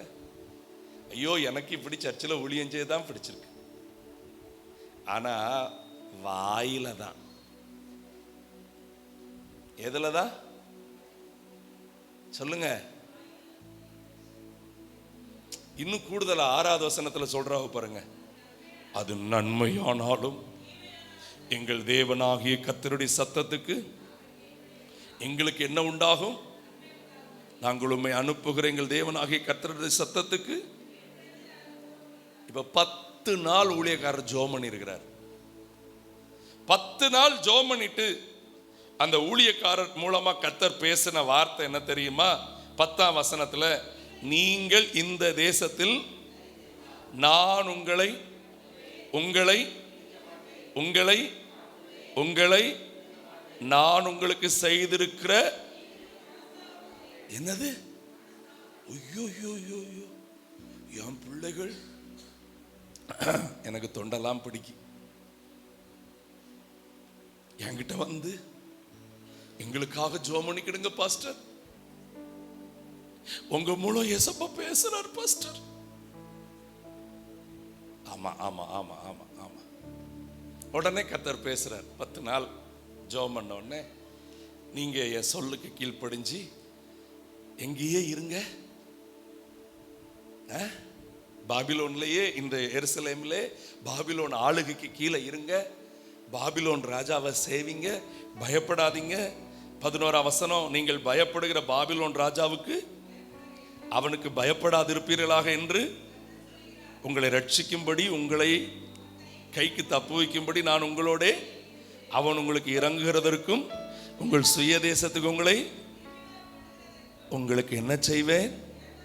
இரக்கம் செய்வேன் அப்படின்னு சொல்லி, நீங்கள் உங்கள் தேவனாகிய கர்த்தருடைய சத்தத்துக்கு, நாங்கள் இந்த தேசத்திலே நாங்கள் யுத்தத்தை, எக்கால சத்தத்தை, அப்ப தாழ்ச்சியினால் எகிப்துக்கு போய் அங்கே தரித்திருப்போம் என்று யூதாவில் மீந்திருக்கிறவர்கள் அதை குறித்து உண்டான கர்த்தருடைய வார்த்தையை, நீங்கள் எகிப்துக்கு போக உங்கள் முகத்தை திருப்பி அங்கே நீங்கள் பயப்படுகிற பட்டயம் எகிப்து தேசத்திலே உங்களை, நீங்கள் ஐயப்படுகிற பஞ்சம் எகிப்திலே உங்களை, அங்கே தொடர்ந்து படிங்க, எகிப்திலே தங்க வேண்டும் என்று அவ்விடத்திற்கு தங்கள் முகத்தை திருப்பின.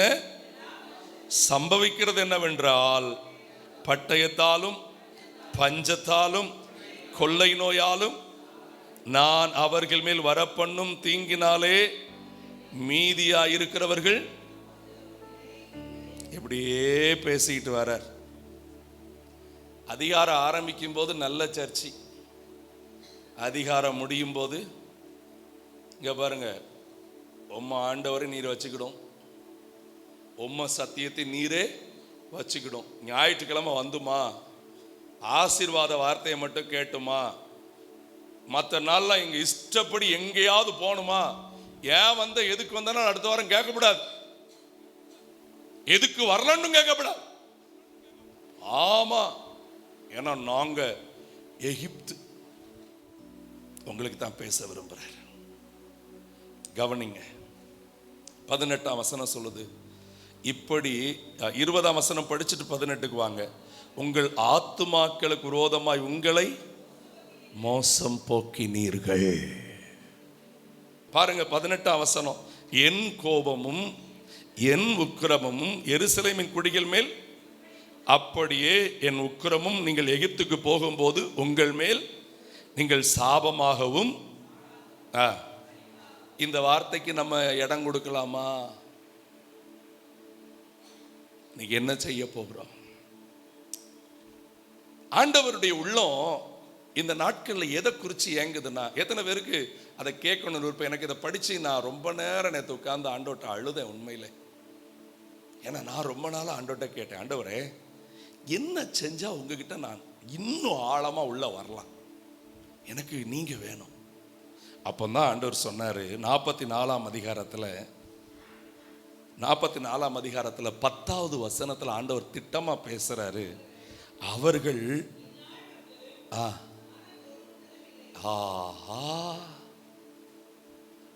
ஹார்ட் இருக்கு பாருங்க, கல்லான இருதயம்.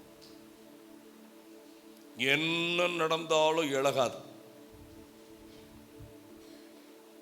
யோசித்து பாருங்க, மனம் நொறுங்குன ஆண்டவருடைய வார்த்தை 50ஆம் சங்கீதத்தில் 51ஆம் சங்கீதத்தில் இருக்குது. தேவனுக்கு ஏற்கும் பலிகள் நொறுங்குண்ட ஆவிதான். தேவனே நொறுங்குண்டதும். இந்த நொறுங்குண்டதுன்னா என்ன அர்த்தம் தெரியுமா? தன் தவறுகளுக்காய் எப்பொழுதும் தேவன்ட்ட அழுதுகிட்டு இருக்கிற இருதயம். நீங்க என்னை கவனிக்கிறதுக்காக உங்களை நான் பாராட்டுறேன். ஆனா நான் உங்களை ரொம்ப பக்கத்துல வந்து பேச விரும்புறேன். தயவு செய்து நீதிமொழிகள்ல 20ஆம் அதிகாரத்துல சாலமோன் ஒரு கேள்வி கேட்கிறார். அந்த கேள்விக்கு நீங்க பதில் சொல்லி தொடர்ந்து வார்த்தை நீங்க தியானிங்க. 20ஆம் அதிகாரத்துல நீங்கள் வாசிக்கும் போது அங்கே இப்படி ஒரு காரியத்தை கவனிக்க முடியும். 9ஆம் வசனத்துல பாருங்கள்.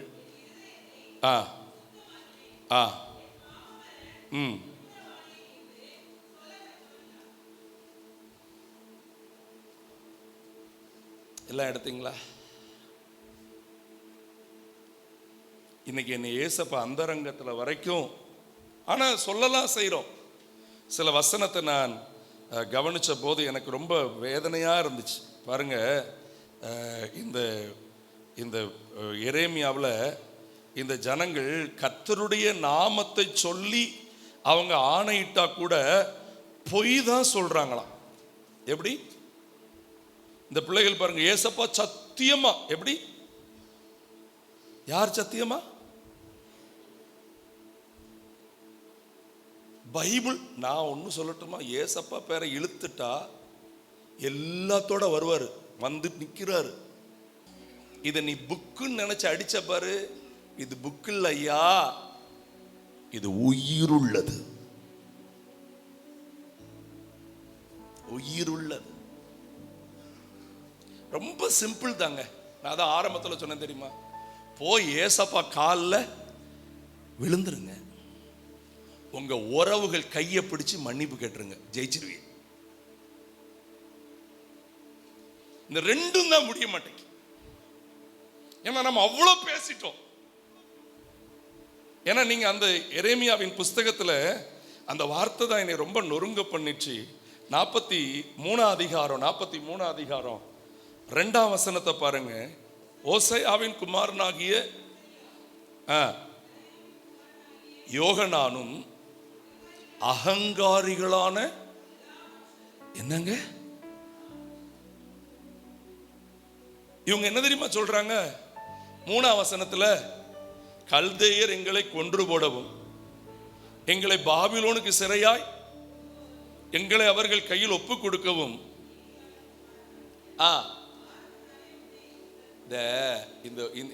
இந்த சர்ச்சும் இது கேவலமான சர்ச்சு தான். என்ன சர்ச்சு தெரியுமா? இந்த பாருக்கு ஆவியானவர் சொல்ல சொல்ல எரேமியா தீர்க்க தரிசனம் சொல்லுவான். இவன் உட்கார்ந்து எழுதுவான். பாருக்கு இவன் வேலை எழுத்தாணி. ஆனா அந்த சர்ச்சு மக்கள் என்ன சொன்னாவோ தெரியுமா? நீ அவருக்கு சொம்பு தூக்கி தானே. ஒரு தேவ பிள்ளையுடைய காரியம் என்ன தெரியுமாங்க? ஒரு நல்ல தேவ பிள்ளையுடைய காரியம், மணவாட்டியாகிய தன்னுடைய சூளைமித்தியால சாலமோன் சொல்லும்போது ஒரு வார்த்தை சொல்றான். நதி ஓரம் தங்கும் புறாவின் கண்கள். ரட்சிக்கப்பட்ட ஒரு தேவ பிள்ளை எப்போதுமே தன்னுடைய தவறுகளுக்காக அழுதுகிட்டே இருக்கும். ஏன் தெரியுமா அழும்? உங்களுக்கு ஒரு அடிப்படை ரகசியத்தை சொல்றேன். முடிஞ்ச நெஞ்சில கை வைக்கிறீங்களா? ஆண்டவரே, என் கூட சேர்ந்து சொல்லுங்க. ஆண்டவரே, நான் இதுவரைக்கும் செய்த பாவத்திற்கு பாதி பேர் தான் சொல்றேன். நான் இதுவரைக்கும் செய்த பாவத்துக்கு இப்பொழுது வாழ்வது உம்முடைய இரக்கம் மட்டுமே. நான் இதுவரைக்கும் செய்த பாவத்திற்கு நான் வாழ்ந்திருக்கவே கூடாது. ஆனால் உம்முடைய இரத்தத்தினால் எனக்கு என்ன கொடுத்திருக்கிறீர்? இந்த இரக்கத்தை கொடுத்திருக்கிறீர். ஆனால் நான் அநேக விஷயங்கள்ல இன்னும் தவறுகிறவனாகத்தானே இருக்கிறேன். நான் இன்னும் தவறுகிறவனா தானே இருக்கிறேன். ஆண்டவருக்காய் பெரிய ஊழியம் செய்த அந்த உன்னதமான தேவனுடைய தாசர் 3வது வானம் வரைக்கும் தேவ பிரசனத்தில் எடுத்துக்கொள்ளப்பட்டு பல ரகசியங்களை எழுதின ஏறக்குறைய 13 நிருபங்களை பைபிள்ல எழுதின அப்போஸ்தலனாகிய பவுல் சொல்றாரு, பாவிகளில் நம்ம என்ன சொல்றோம்? என்ன மாதிரி யாராவது உண்டா? நான் வார்த்தையில சுத்தம், நான் பார்வையில சுத்தம், என் ஆடையில சுத்தம், நான் ஒரு வேலை செஞ்சா சுத்தம், என் எல்லாமே சுத்தம், நான் ஒழுங்கு. நீங்க ஒழுங்குன்னு சொல்லிட்டீங்கன்னா ரொம்ப ஒழுகி போயிட்டு இருக்குது ஐயா. உங்களை காப்பாற்ற யாராலும் முடியாது ஐயா. நீங்க உலகத்தாட்ட எங்கேயோ உங்களுக்கு அறியாமையினால் நீங்க அந்த நாடகம் போடுங்க, நான் உங்களை ஒண்ணுமே சொல்லலை. ஆனா தேவ சமூகத்தில் வரும்போதும் பரிசுத்தவான்களுக்குள்ளேயும் ஊழியர்களுக்குள்ளேயும் சபைக்குள்ளேயும் உங்க இருதயம் இன்னும் நொறுங்கலன்னா யோசித்து பாருங்க. ஏற்கனவே இங்க வந்திருக்கிற ரொம்ப பேர் உங்க வீட்டில் இருக்கிற பிரச்சனைகளை குறித்தே, உங்களுக்கு இருக்கிற தேவைகளை குறிச்சே, உங்களுக்கு நடக்க வேண்டிய அற்புதங்களை குறிச்சே உங்க மனசு எவ்வளவோ நொறுங்கி இருக்குது. யோசித்து பாருங்க. என் கூட சேர்ந்து இன்னொரு வார்த்தையும் சொல்லுவீங்களா? எனக்கு ஏசப்பா மட்டும் இரக்கம் பாராட்டாட்டா அடுத்து இன்னொரு நன்மை எனக்கு இல்லையே. அப்போ நான் அவர்கிட்ட நொறுங்குண்ட இருதயத்தோட போனா எவ்வளோ நல்லா இருக்கும். நம்மில் சிலர் இப்படி ஒரு வார்த்தையை பேசி விடுகிறோம். அவங்க மட்டும் ஒழுங்கா, பிரசங்கியார்லாம் கரெக்டா, எல்லா சர்ச்சும். நான்லாம் இந்த வார்த்தைகளுக்கே அப்பாற்பட்டவன். நான் ஒரு காலமும் எந்த சபை ஊழியரும் இவங்க ஒழுங்கான்னு கேட்கிற நபர் இல்லைங்க. ஒழுங்கா இல்லாதவங்களை குறித்து தெரியும் எங்களுக்கு, நாங்க ஒதுங்கி போய்க்கிடுவோம். யாரை குறிச்சும் ஒன்றும் பேச மாட்டோம், எங்களுக்கு அது வேண்டாம். ஏன்னா ஏன்னா பரிசுத்தம் உள்ளவன் இன்னும், நீதி செய்கிறவன் இன்னும், ஏன்னா எனக்கிட்ட இன்னும் ரொம்ப பரிசுத்த வேண்டி இருக்கு. நானே இன்னும் என்ன செய்ய வேண்டியது இருக்குது? நீதி செய்ய வேண்டியது இருக்குது. அப்ப என் இருதயம் நொறுங்கி இருந்தாதான், என் இருதயம் அவருக்கு முன்னாடி தாழ்மையா இருந்தாதான் ஒவ்வொரு நாளும் காத்திருந்து காத்திருந்து காத்திருந்து. நீங்க பயன்பட்ட நல்ல பரிசுத்தவான்களை பாருங்க, மேட்டிமையானவங்களை கர்த்தர் அப்படியே நிப்பாட்டிடுவார், ஏளிய மாதிரி.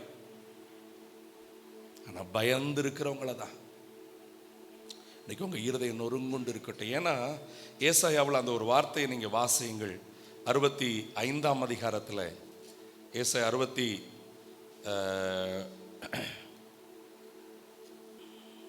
57ஆம் அதிகாரம், 57ஆம் அதிகாரத்தில் 15ஆம் வசனத்தை பாருங்க.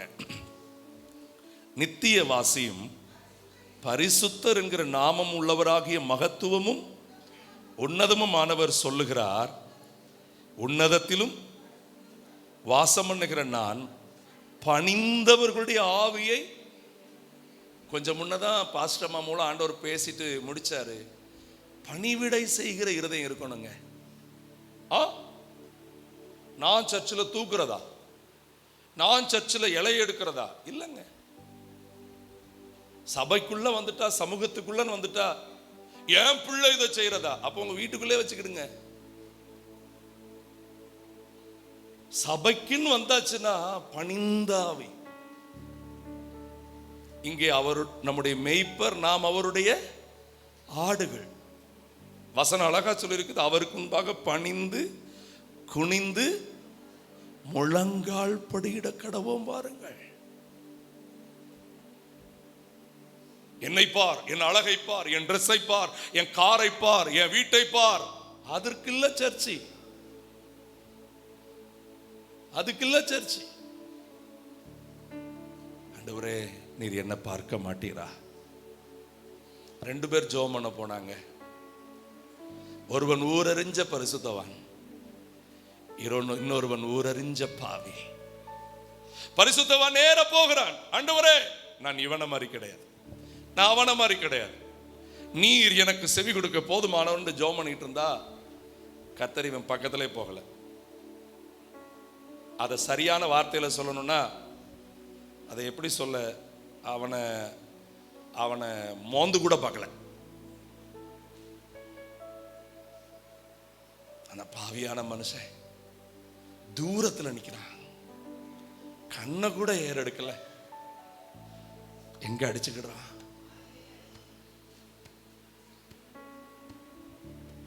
இன்றைக்கு இப்படிப்பட்டவங்களுக்கு தான் கர்த்தர் நான் உனக்கு நன்மை உண்டாக உன்னை அங்கீகரிப்பேன் என்று சொல்றார். இன்னைக்கு நீங்க இதை கேட்டுட்டு போறதில்லை. இன்னைக்கு ஒரு அரை மணி நேரமாவது சாப்பாட்டுக்கு முன்னையோ சாப்பாட்டுக்கு பின்னையோ இதை வச்சு ஜெபம் பண்ணி இருக்கணும். எனக்கு நொறுங்குண்ட இருதயத்தை தாரும். ரெண்டாவது, அந்த 44ஆம் அதிகாரத்தினுடைய 10வது வசனத்தில் இருக்கிறது, அவர்கள் இந்நாள் வரைக்கும் மனம் நொறுங்குண்டதும் இல்லை. ரெண்டாவது என்ன சொல்லுகிறார் பாருங்கள், அவர்கள் எனக்கு என்ன பண்றது இல்லை, ஆண்டவரை குறிச்ச பயமே கிடையாது. இன்னைக்கு இருக்கிற குட்டி பிள்ளைகள் வாலிபர்கள்லாம் ரொம்ப வருத்தமா இருக்குது. பயமே கிடையாது. செல்லை எடுத்தா எதனாலும் பார்க்கறது, டிவியை போட்டா எதனாலும் பார்க்கறது, பைக்கை எடுத்துட்டா எங்கனாலும் சுத்துறது, காரை எடுத்துட்டா எங்கனாலும் போறது. இல்லை இல்லை இல்லை இல்லை இல்லை, பஸ் ஏறிட்டா எங்கனாலும் போயிட்டு வர்றது. இல்லம்மா இல்ல, கர்த்தருக்கு பயந்தவர்கள் தீமைக்கு விலகுவார்கள். சங்கீதக்காரனாகிய தாவீது 119ஆம் சங்கீதத்தின் 120ஆம் வசனத்துல ஒரு வார்த்தை சொல்லி இருக்கிறார் பாருங்க, எனக்கு ரொம்ப ரொம்ப பிடிச்ச வசனம். சங்கீதம் 119 120 வாசிங்க. உமக்கு பயப்படும் பயத்தால், ஐயோ,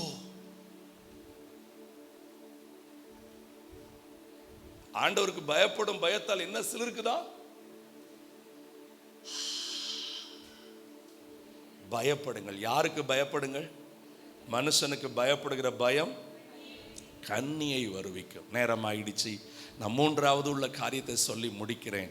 அந்த 44ஆம் அதிகாரத்தின் 10ஆம் வசனத்துல கடைசி சொல்றாரு பாருங்க, நான் உங்களுக்கு முன்பாகவும் உங்கள் பிதாக்களுக்கு முன்பாகவும் வைத்த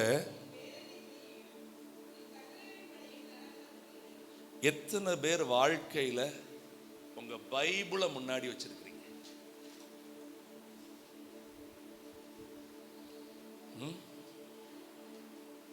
நமக்கு சங்கீதம் 1 நம்ம முதல்ல செஞ்சிட்டாலே நம்மளை யாருமே தோற்கடிக்க முடியாது. துன்மார்க்க ஆலோசனை தூக்கி போட்டுட்டு பாவிகளை கிட்டையே விடாம பரிசுத்தவான்களோட மட்டும் ஐக்கியமா இருந்து அகங்காரமும் இடும்பும் இருக்கிற பரியாசக்கார கூட்டத்தின் பக்கத்திலே, அகங்காரமும் இடும்பும் என்ன தெரியுமா, கோயிலுக்கா வர அப்படிங்க பாரு, அவன் பக்கத்துல போவாத, போது முக்காடு போட்டுட்டு அவனை குறித்து கண்டுக்கிடாத. அல்லேலூயா. பெருமை, யாருக்கு எதுவுமே கற்றுக் கொடுக்கவே கூடாதுங்கிற மாதிரி இருக்கிற இந்த பரிசேயர் கூட்டத்தில் உட்கார வேண்டாம். இந்த பரியாசக்கார கூட்டத்தில் உட்காராம கர்த்தருடைய வேதத்தில் சத்தமா சொல்லுங்க. அல்லேலூயா. ஆமென். இந்த எரேமியா என்ன பண்றாரு பாருங்க, அது மட்டும் நான் வேகமா படிக்கலாமா? எரேமியாவின் புஸ்தகத்தில் 15ஆம் அதிகாரத்துக்கு திருப்புங்க.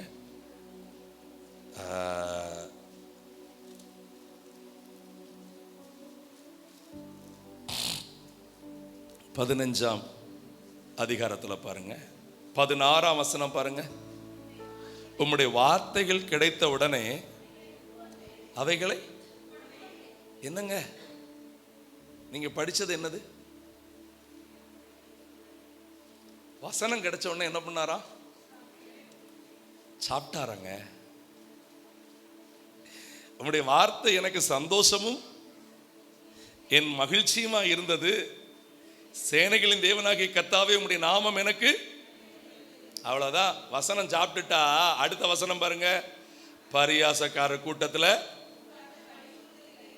ஆண்டவருடைய கரத்து நிமித்தம் தனித்து உட்கார்ந்து என்ன ஆயிடுச்சு? வசனம் வந்துட்டுனா வசதியா உட்கார விடாது, எங்க கொண்டு போயிரும். கவனிங்க கவனிங்க கவனிங்க. இதுதான் அநேக ஊழியக்காரங்க கருவை சுமக்கிற தாய்க்கு ஒப்பிடுவார்கள். ஒரு தாய் அவ தாய்மை அடைந்த உடனே அவளுக்கு அது வரைக்கும் பிடிச்ச விஷயத்தை எல்லாம் ஒதுக்கக்கூடிய நேரம் ஆயிரும். அவ அந்த கருவுக்கே தன்னை முழுசா விட்டு கொடுத்து ஐயோ, இப்ப இருக்கிற தலைமுறைக்கு இந்த தாய்மையினுடைய மேன்மையே தெரியாது. இல்லைங்க, நம்ம செய்கிற ஒவ்வொரு பாவமும் ஒவ்வொரு நன்மையும் அதனுடைய பலனை கொண்டு வரும். பாவம் செய்தால் அதன் விளைவு சாபமும் வியாதியும். ஆனால் பரிசுத்தமான நன்மையை செய்தால் அதன் நிமித்தம் மேன்மை. என்ன செய்ய போறீங்க? என்ன செய்ய? வெறும் மேல் பூச்சாய் உங்களை பேசி ஆசீர்வச்சு அனுப்புறது எங்களுடைய விருப்பம் இல்லை. இன்னைக்கு சில சபைகளில் பாருங்க, ரொம்ப கருத்து. சில பாஸ்டர் பஞ்சு டயலாக்லேயே மக்கள் என்ன பண்ணி வச்சிருந்தாரு, அப்படியே உற்சாகப்படுத்தி அப்படியே பூஸ்டப் பண்ணி தான் சொல்ல வைப்பு. என்னது, வெளியில போகும்போது நாங்கள் பஞ்சு டயலாக் கொடுக்க முடியாது. எங்களுக்கு வசனம் கிடைச்ச உடனே நாங்கள் அதை என்ன பண்ணுவோம், சாப்பிடுவோம். அதை தான் உங்களுக்கு கொடுப்போம். இன்னைக்கு சொல்றாரு, உன் மனசு நொறுங்குண்ட மனசா இருக்கட்டும். யாரையும் மனசை நொறுக்க கூடாதுங்க. தயவு செய்து அடுத்தவங்க உங்களால அழுதாங்கன்னா அத மாதிரி சாபம் எதுவுமே கிடையாது. உங்க நிமித்தம் மனைவி அழுதாலோ, உங்க நிமித்தம் கணவர் அழுதாலோ, உங்க நிமித்தம் பிள்ளைகள் அழுதாலோ, உங்கள் நிமித்தம் பெற்றோர் அழுதாலோ, தேவ சமூகத்தில் போய் நிற்கும். அது வந்து கேட்டார்ல காயின்ட்ட, உன் சகோதரனுக்கு என்ன செய்தாய்? அவனுடைய ரத்தம் என்னை கூப்பிடுகிறது.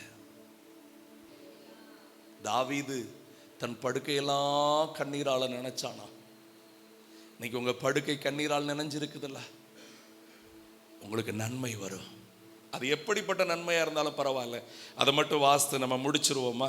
உபாகமத்தின் புஸ்தகத்துல 28 அதிகாரத்துல அவர் நமக்கு தர விரும்புகிற நன்மைகளை குறித்த ஒரு வாக்குத்தத்தம் இருக்குது பாருங்க. அதை என்னோடு கூட சேர்ந்து நீங்கள் வாசித்து நீங்கள் கடந்து போக நான் விரும்புகிறேன். 11ஆம் வசனத்தை வாசிங்கள். உபாகமம் 28:11. உனக்கு கொடுப்பேன் என்று கர்த்தர் உன் பிதாக்களுக்கு உன் கற்பத்தின் கனியிலும் உன் மிருக ஜீவன்களின் சொல்லுங்க குடும்பத்தின் ஆசீர்வாதத்திலும், ஆமென், என்னுடைய வேலை தொழிலின் ஆசீர்வாதத்திலும், ஆமென், என்னுடைய நிலத்தின் கனியிலும் எனக்கு என்ன நன்மை உண்டாக கட்டளையிடுவார். ஆனால் நானோ நன்மை உண்டாக என்னை அவர் அங்கீகரிக்கணும்னா என் இருதயத்தை நொறுங்குண்டதாய் வைத்திருப்பேன், அவரிடத்தில் திரும்பி வருவேன். ஆமென். 3வது வசனத்தை வாசித்து வாசித்து அதன்படியே நடப்பேன் டெய்லி. ஏன்னா ஒரு பகுதியை நான் வாசிக்க மிஸ் பண்ணிட்டு அதை மட்டும் காட்டிட்டு நான் முடிக்க விரும்புகிறேன். திருப்புங்க என் கூட எரேமியாவில் 14ஆம் அதிகாரத்துக்கு திருப்புங்க. இதை நான் மறக்காம சொல்லணும். மற்றதை நான் விட்டுறதை, ரொம்ப வசனம் எழுதியிருந்தாலும் அதை விட்டுறதேன். இதை மட்டும் தயவு செய்து படிங்க ப்ளீஸ். எரேமியா 14 10ஆம் வசனம் பாருங்க. அவர்கள் தங்கள் கால்களை இந்த கவனிங்கம்மா, வீட்டில் இருக்காம ஓடிக்கிட்டே இருக்கிறது தப்பு. உங்க வேலைக்கு போயிட்டு வாங்க, ஆனா வேலையும் போக மற்ற வேலையும் பார்த்துக்கிட்டு இருக்காதீங்க. அல்லேலூயா, விளங்குதா? அன்னைக்கு நான் ஒருத்தர் பார்க்க போயிருந்தேன். அவர் சொன்னார், நான் காலையில் 8:30 மணிக்கு கடைக்கு வருவேன், நைட்டு 6:30 மணிக்கு வீட்டுக்கு போயிடுவேன், அவ்வளோதான். அதுக்கு பிறகு வீட்டை விட்டு வேற எங்கேயும் போக மாட்டேன். குடும்பமாக எங்கேயாவது ஃபங்க்ஷன் போக இருந்தால் மட்டும்தான். இல்லை, என் மனைவி பிள்ளைகளை விட்டு நான் தூரம் போகிறதே கிடையாது. நான் சிலர் அப்படி கிடையவே கிடையாது. எப்போதும் ஒன்னையா பார்த்துக்கிட்டு இருக்கணும். எப்படி அவிய பதில் கேட்டான்னு வச்சுக்கிடுங்களேன். கீழே படிங்க. கர்த்தர் இந்த ஜனத்தை குறித்து சொல்லுகிறார், ஆகையால் கர்த்தர் அவர்கள் மேல் இப்பொழுது அவர்கள் அக்கிரமத்தை நினைத்து, வேகமா படிங்க. கர்த்தர் என்னை நோக்கி பட்டயத்தினாலும் கொள்ளை நோயினாலும், அப்பொழுது நான் கர்த்தராகிய ஆண்டவரே, இதோ உங்களுக்கு பஞ்சம், உறுதியான என்று இவங்களுக்கு தீர்க்கதரிசி வேற. மகளே, கர்த்தர் பேசுகிறார். இந்த ஆளை முதல்ல போடணும். சில ஆட்களுக்கு பாருங்க, வசனம் வேண்டாம், கர்த்தருக்கு பிரியமா திரும்புறதெல்லாம் வேண்டாம். இவைய வசதியா இருந்துகிட்டு, பிரதர் கொஞ்சம் மனசெல்லாம் ரொம்ப கஷ்டமா இருக்கு பிரதர், எனக்காக கொஞ்சம் ஜெபம் பண்றீங்களா பிரதர்? சிஸ்டர், நான் இப்பதான் உங்களை ஜெபத்துல நினைச்சேன். அவரு எப்படி? Okay, we will pray. கொஞ்சம் இங்கிலீஷ்ல வேற பேசிக்கிடுவார். உடனே ஜெபம். அப்படியே கர்த்தர் சொல்லுகிறார், உங்களுக்கு ஒரு இந்த வாரம் தான் எங்க பாஸ்டர் திட்டி தீத்து அனுப்பி இருக்கிறார். பாஸ்டர் மட்டுமா, பாஸ்டர்மாவும் பேசியிருந்தாங்க. தீர்க்கதரிசி என்ன சொல்றாரு? உறுதியாய் சமாதானம். 3 நாட்களில். இந்த ஆள்லாம் எங்க இருந்து கத்துட்டு வந்தாங்களோ தெரியலங்க. கர்த்தர் சொல்லுகிறார் 3 மாதங்களில். பைபிள்ல இதே எரேமியாவுல தான் எங்க அப்பா சூப்பரா ஒரு வார்த்தை சொல்லியிருக்கிறார். என் கூட அதை எடுங்க, நான் முடிச்சிருந்தேன். இதுதான் உங்களுக்கு தேவையான வார்த்தை. எரேமியா 23, 28, 29 படிங்க. சொப்பனம் கண்ட தீர்க்கதரிசி, என் வார்த்தைகளை உள்ளவனும் என் வார்த்தைகளை கோதுமைக்கு முன் எதுங்க கள்ள தீர்க்க தரிசனத்தை என்ன சொல்றாரு? சத்தமா சொல்லுங்க சபையார். சத்திய வார்த்தைய கோதுமை. ஹல்லேலூயா. ஏன்னா 20ஆம் வசனம் பாருங்க, என் வார்த்தை படிங்க. 29, என் வார்த்தை கண்மலையை நொறுக்கும். அப்போ வசனம் சம்மட்டிய மாதிரி இருந்துச்சுன்னு சொல்லிட்டு நீங்க என்ன பண்ணக்கூடாது, அது அப்படிதான் இருக்கும். ஏன்னா உங்க பட்டயத்தை கூர்மையாக்கி உங்களை கர்த்தருக்கு முன்னாடி ஜாக்கிரதையா நிறுத்தணும்னா, கர்த்தருடைய வார்த்தை அக்கினியை போலவும் சம்மட்டியை போலவும் வரும்போது, ஆண்டவரே நான் ஏற்றுக்கொள்றேன்ப்பா. ஹல்லேலூயா சொல்லுங்க. என் மனம் நொறுங்கி விட்டு கொடுக்கிறேன், உமக்கு பயப்பட விட்டு கொடுக்கிறேன், நம்முடைய வேதத்துக்கு நான் திரும்புகிறேன். ஆண்டவரே, எழும்பி நிற்போம் ஆண்டவருடைய பாதத்தில்.